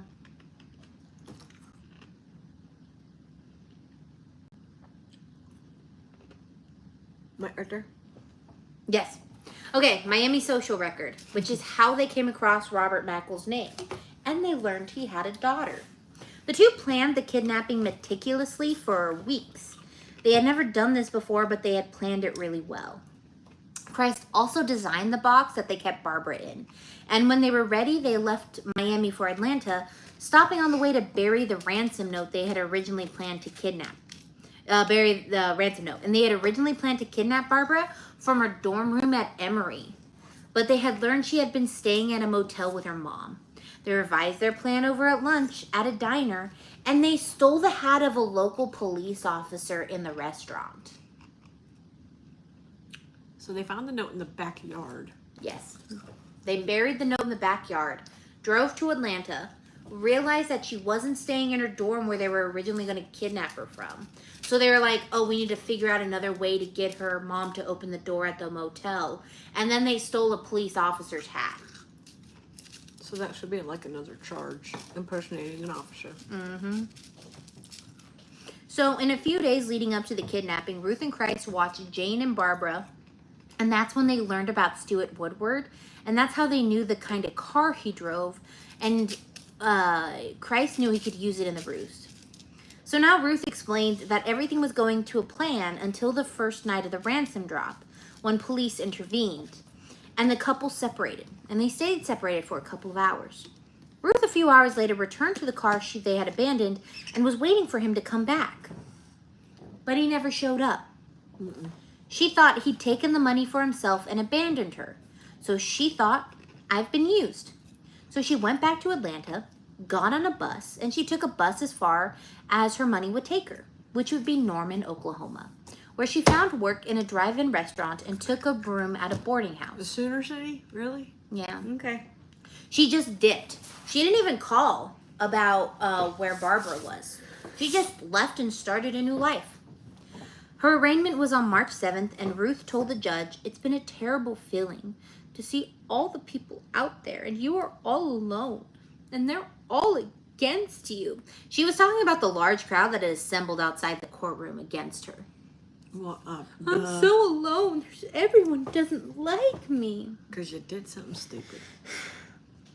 So, after conferring with his client, Ruth's attorney told the judge, as you can see from her actions yesterday, the realization has finally come home to her that she's in a tough situation. I found her somewhat despondent. Okay. A few days later, Ruth was transferred back to Georgia, where she was charged locally with kidnapping. Her involvement in the case made her a local celebrity, and press kept commenting on her beauty and fashionable attire whenever she appeared in court. Of course. Because that's the most important thing. The thought process was, someone who is as beautiful as her can't be a criminal. You ever seen Bonnie and Clyde? Some people in the news painted her to be a femme. Never mind. What? I was going to say, ever heard of Amber Heard? She lied numerous times. Didn't commit that kind of crime. But, just saying. So the news painted her as a femme fatale because it was compelling. Okay. One article asked if a woman like Ruth, the fetching, hysteria-prone blonde with a knack for attracting males to love and protect her, would be enough to provide the motivation to drive a man to carry out a kidnapping scheme. In fact, the article goes on to say, as a Miami Beach clinical psychologist, and what they have to say, in many instances, the woman is the driving force. And yet, when the crime is committed, she does not bear the responsibility.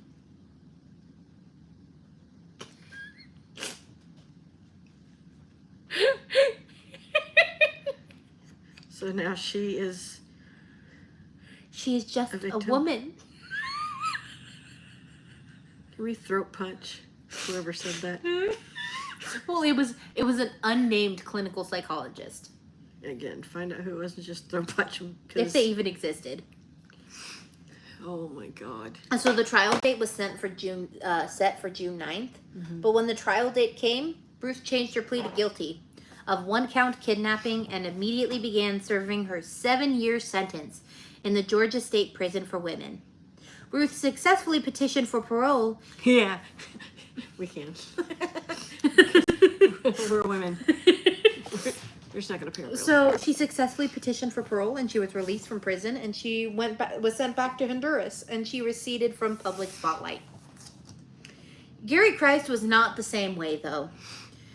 Gary Christ had little to say to the authorities, and in early March 1969, he pled not guilty to charges of kidnapping and kidnapping for ransom. Is he going to blame the other guy?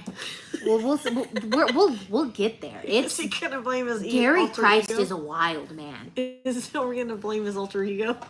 The plea was made with an attachment that it would be changed at a certain point pending a sanity hearing. So District Attorney Richard Bell told reporters a special plea means that his lawyers think Christ is unable to understand the charges against him. Now, between his arraignment and his sanity hearing in April... What is there not to understand? Why does he... you tell me he understands. Understands what? You kidnapped somebody for money because you were unhappy with the living situation that you and your wife and your kiddos were living in a trailer. Hey, dude, at least it's a freaking home. and then she left you for whatever reason, Mr. Beefy Fat Man. And then you have to build. Also, we never hear about his family ever again. Apparently, because they left. So there had to be something in the home life that made him want to do what he did. Well, they're stating he doesn't understand that what he did as kidnapping and burying her in her box wasn't wrong. That saying you need to give me $500,000 to get your daughter back isn't wrong. If that's the case, then, I mean... That's why they have sanity hearings. He don't need one. He knows what he did was wrong. He's just being stupid and acting like the victim. Like he don't know what he did was wrong. He knew what he did was wrong. It's like somebody picking their nose and flicking it at someone. I didn't do that. I didn't know it was wrong. Yeah, you did, because we watched you and it's recorded. You picked it, you flicked it, and it was wrong. You kidnapped her. You took the money. You ran because the cops caught you. It was wrong. So now between his arraignment and his sanity hearing in April, Gary Christ began a hunger strike in his cell in Decatur, Georgia. And this was because he claimed someone was trying to poison him. Billy Bob, you want my sandwich? The authorities believed the hunger strike was an attempt to be moved to a more escapable place. After 28 days of hunger strike, he collapsed from malnutrition and required intravenous feeding.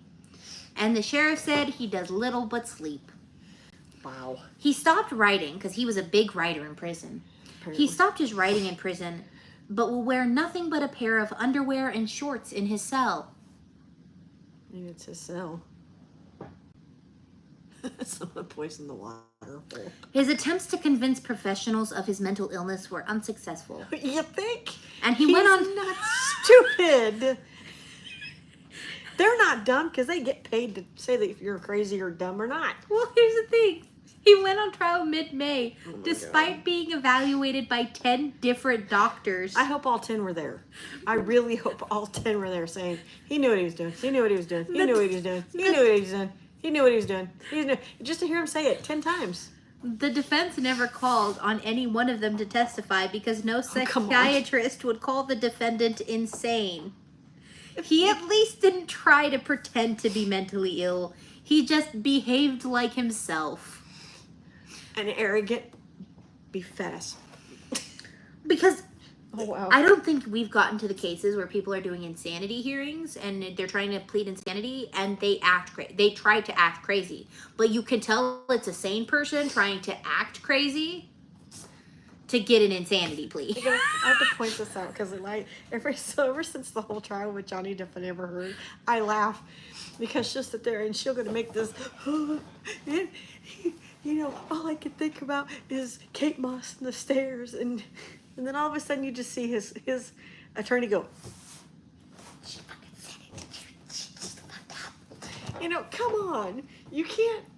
And her just sitting there trying to, no tears. There was no tears. There was nothing coming off of her face. But when she had a clean out like that, you're like, oh, yep, crack cocaine on the stand. And nobody did anything. She's nuts. Mm-hmm. She's nuts. But he ain't stupid. And for them, and just to hear all 10 of them, I'd have them all raise their hand, stand in front of me and be like, is he insane? Unanimously, you all need to say yay or nay. And you get a choir. No.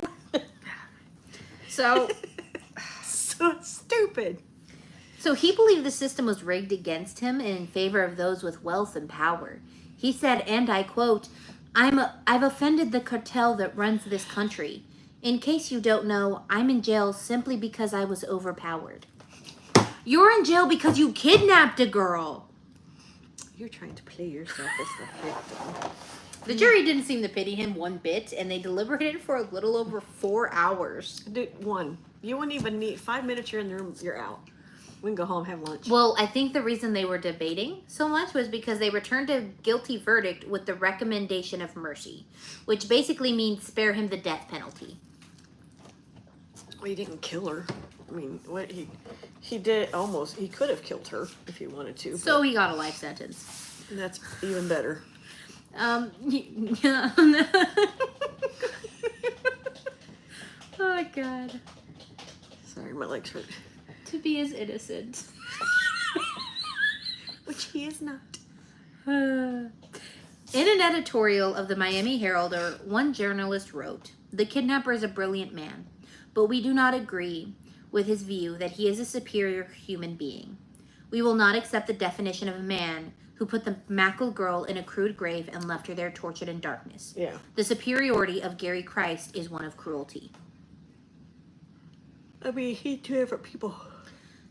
Multiple personality. No, he just had multiple different aliases.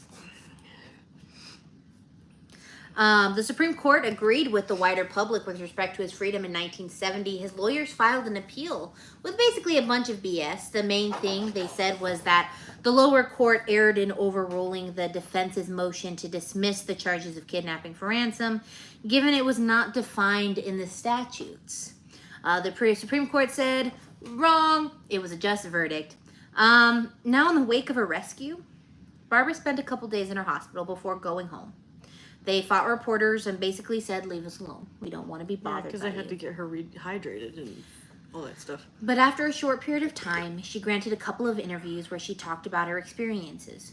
She said that after her abduction, she was injected with a tranquilizer. She said that most of the time she was woozy. She explained that she tried to talk them out of it, but they paid her no mind. She also explained that she was awake when they took those photos of her. But a tranquilizer probably was just... Yeah, she was just woozy the whole time. What made her look like she was dead, but she wasn't. She said, she explained, she was in a box for 83 hours. But did she also go into the thing of where they gave her, like... Didn't she have she had a tube for water? Yeah, they had the tube of the water at the bottom, which she could reach through a long straw, food within reaching distance that she would have to eat laying down, and then the exhaust fan. I mean, you can never find any kinder kidnappers. I mean, making sure she's fed but and also water, that's just... What happened if Gary... That's ridiculous. Gary Christ just decided not to call him back, and Ruth didn't know that Gary didn't call the FBI to tell her location? Yeah. What would have happened? She would have died there. Yeah, because they said she had 7 days, and by the time she'd have that 7th day... Exactly. She would have died there. What happened if the exhaust fan broke? Like the light? Well, didn't it go out, though? She shut it off to save the battery. And then when she went to go turn it on, the light flickered off. So what happened if the battery would have died early? And the exhaust fan died? She would have suffocated. So pretty much, I mean, Barbra ain't stupid either. Yeah.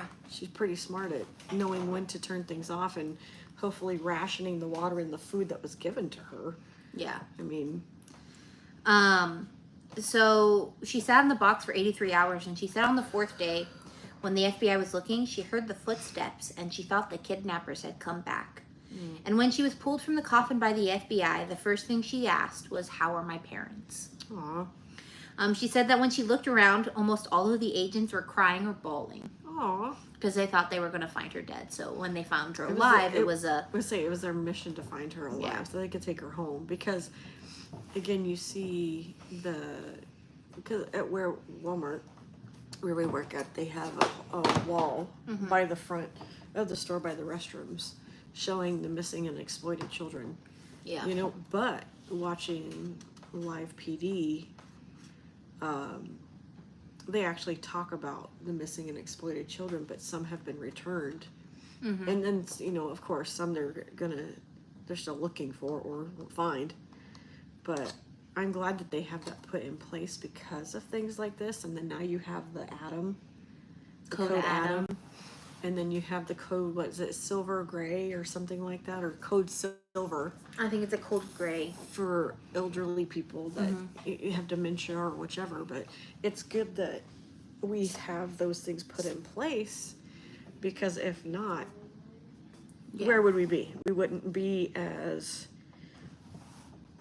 knowledgeable, you know, on what to look for and things like that. I always joke if somebody kidnap me, they're gonna bring me back because I'm gonna play nothing but Disney music. If they kidnap, I would be given so many fun facts. I'd be like, you want to hear about this murder case?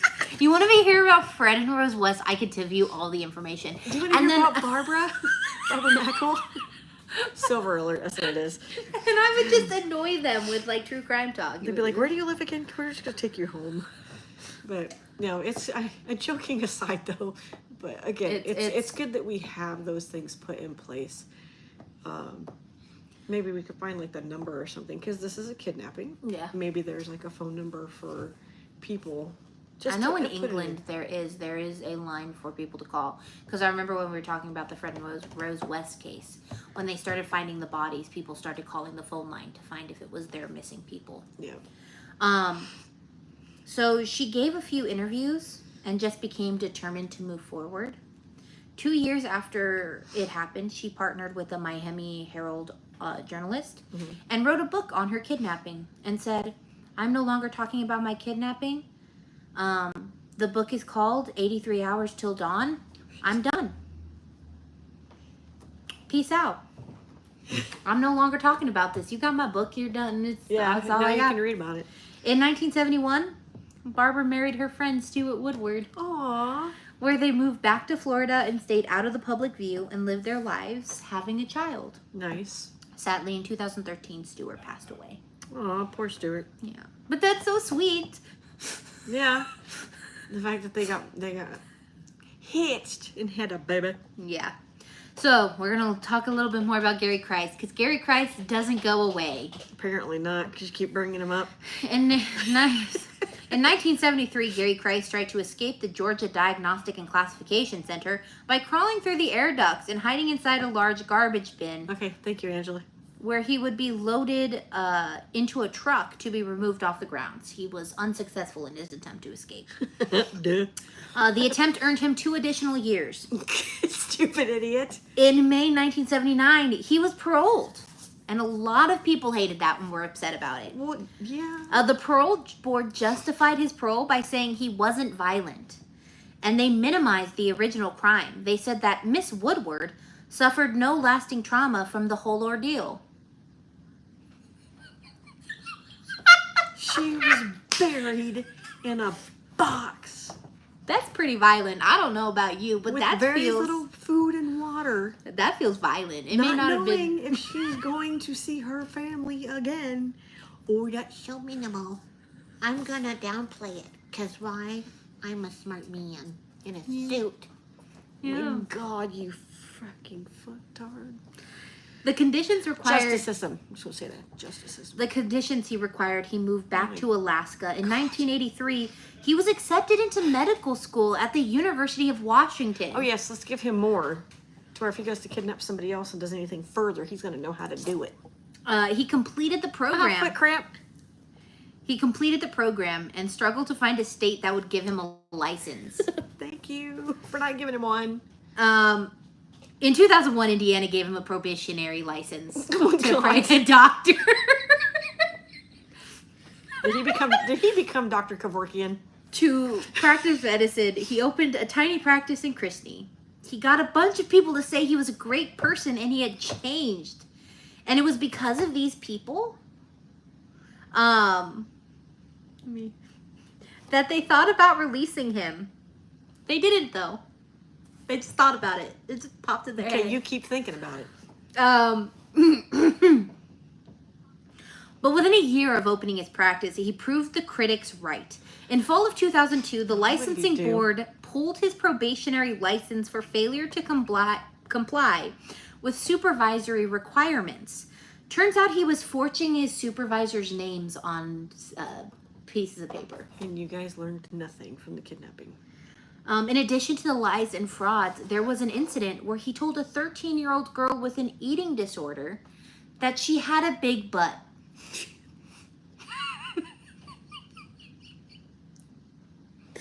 You lie. You never tell a woman she looks big. She has an eating disorder. How's she gonna have a big butt? Dude, come on. Oh, it gets worse. Indiana, what was wrong with you? Giving him that probationary, that freaking license. And another incident where he told a lady that was recently diagnosed with HIV, her boyfriend must be thrilled. Yes, he's so thrilled that we put little HIV things on our tree every year for Christmas. You stupid, stupid little man. Oh my God. We made an ornament. He was It also said proud parent, proud person of HIV. Oh my God. God. Stupid. he was also accused of SA by a patient. He fled the state before facing any prosecution. He was stripped of his license. About time. And he went back to Alaska, finding legal and illegal ways to make money. Oh my God. In March of 2006, U.S. Customs raided his boat in Point Clear and found 34 pounds of cocaine on his boat. He has a rap sheet about this long. Oh my God.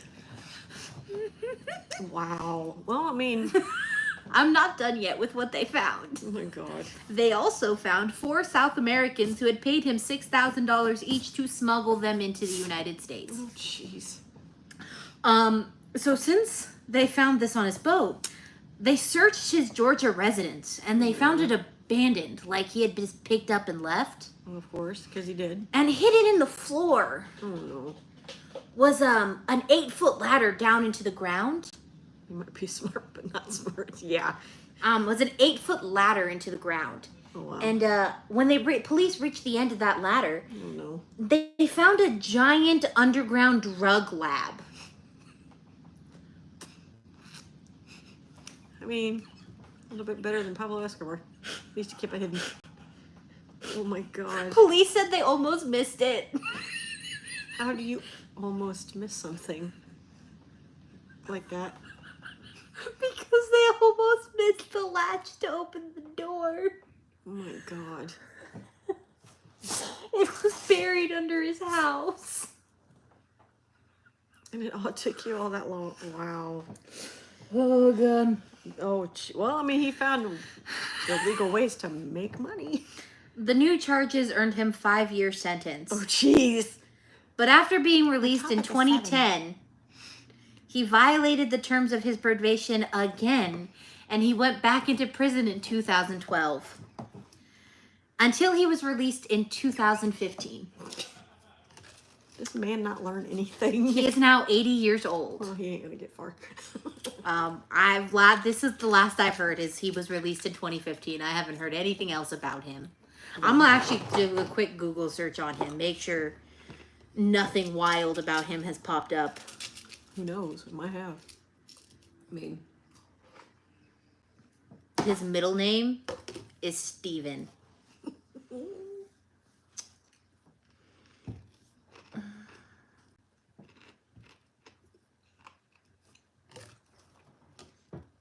So that crime that he committed to get him sent back to prison was nope, that wasn't it. ow. Yeah, there's nothing else. He just disappeared off the face of the planet when he was released on July 2nd of 2015. Anything on his wife and kids? Nope. Oh, wow. I bet he was on some coke and they were imaginary. Maybe. Apparently, he was born in Washington State. Grew up in Pelican, Alaska. Pelican. Yeah. Wow. Excuse me. So Gary Christ and the kidnapping of Barbra Mackle. Be careful, he's still out there. Unless he died. I would hate to say I hope And he's if you dead. run into him, give him a minute because he might have a walker. Yeah. Don't let him kidnap you. And that way you can just walk, a few inches ahead. So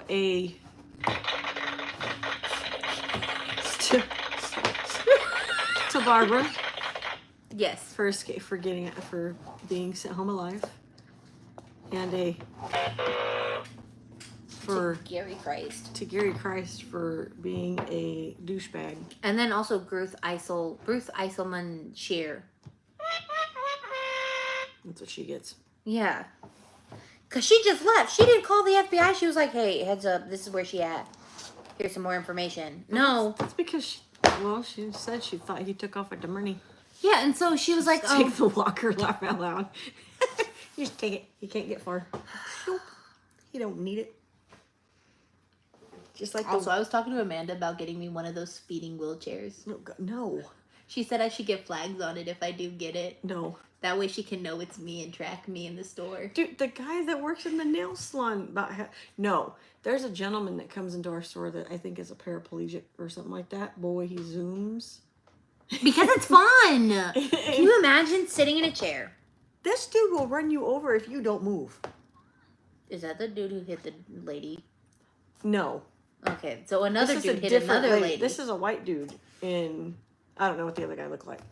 This is an older white gentleman that comes into our store and goes shopping. And I thought it was the same You just dude see that him hit go, the lady. and you're like, did you catch that? Because I did not.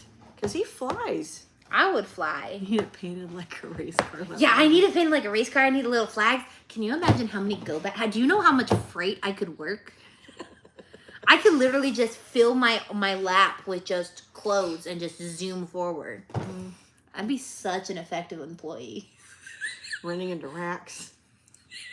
We're not going to talk about that. We're going to not talk moving about that. furniture around.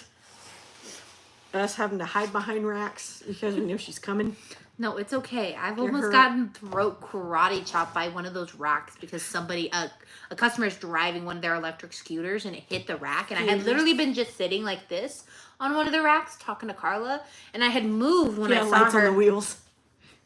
Running over customers. Yep. Hey, if a customer deserves it, a customer deserves it. We're going to put a broomstick on each side. Goes the witch. And put a cardboard witch hat on the back. Yeah, no, me and Amanda were joking about that. You don't need one yet. Just like if you get a chairlift in your home, we'll come over and we'll make sure to put it.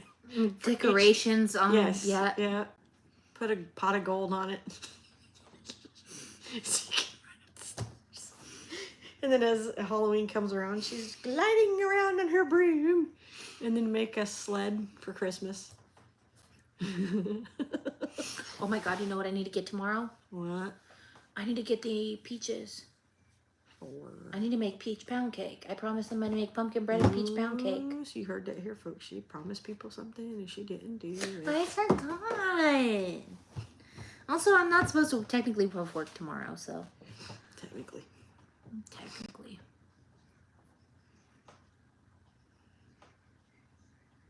So yeah, that's a kidnapping of Barbara Mackle. I'm sorry, I'm zoning out. I don't know why I'm so tired. I'm sorry. I'm starting to wind down. I'm starting to come down from all that, whatever that was in that box. I'm gonna tell Justin it did not taste good, and he's gonna look at me and be like, and that's why. Angela wants peach pound cake. I'm making it for Carla. If I have extra, I'll give it to you.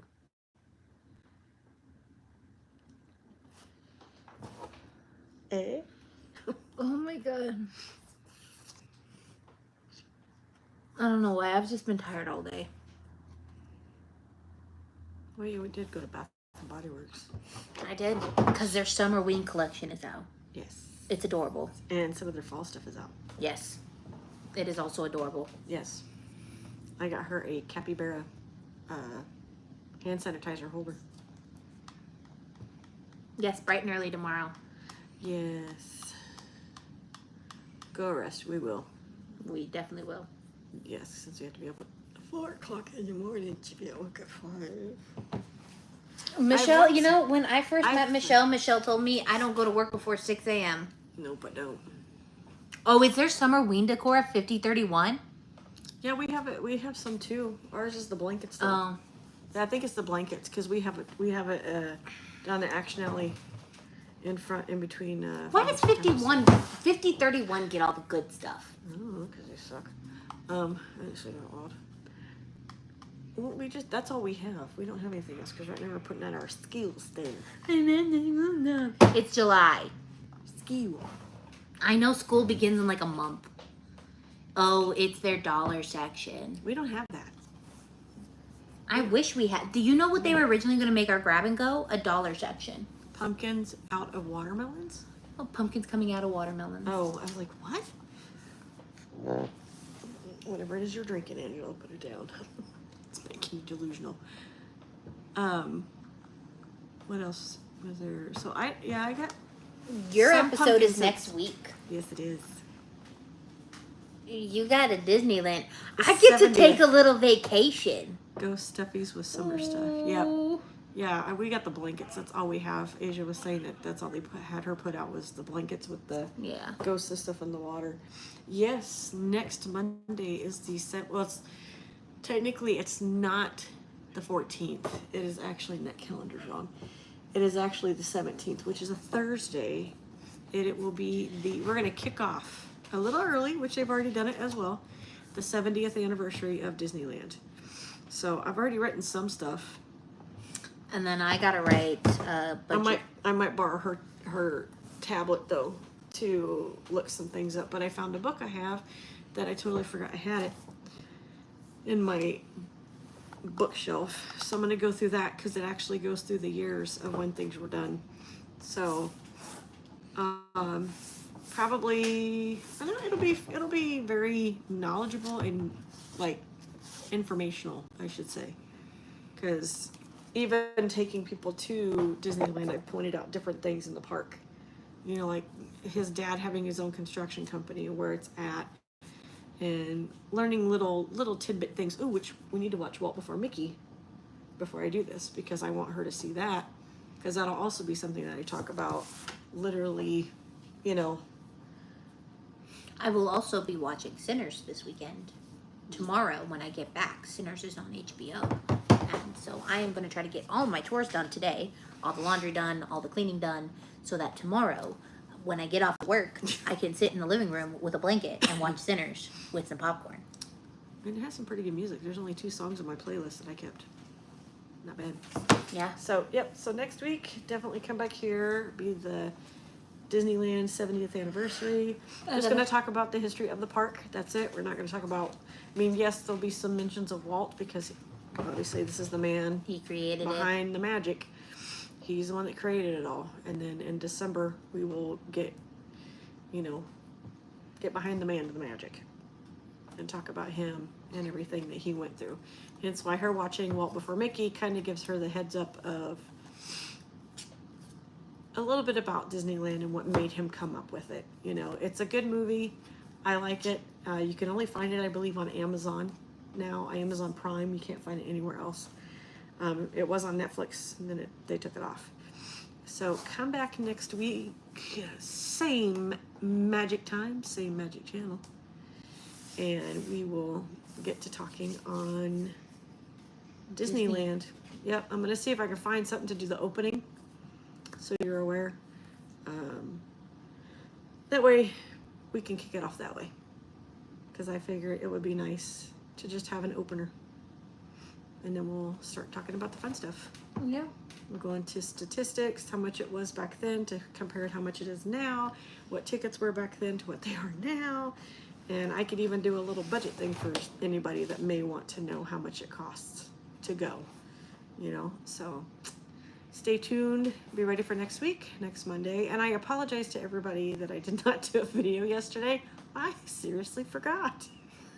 I was so wrapped up in doing things around the house, I totally forgot. So I'll probably make it up to you guys and do one on Wednesday. Do like a little craft or work on something to make up for the one that I missed on Sunday. So you guys, who's doing all the laughing? Somebody's doing all the laughing. But, oh, I like the hearts and the laughies. Oh. Those are awesome. Those are awesome. So, yep, come back next week, guys, and we will get going. I All get right, a guys. little vacation. So, see you guys later. See you next week. Love you all. Thank you, Angela and Thomas, for being on here. See you mañana, I think both of you. Yes. So, love you guys. Have a good night. Bye.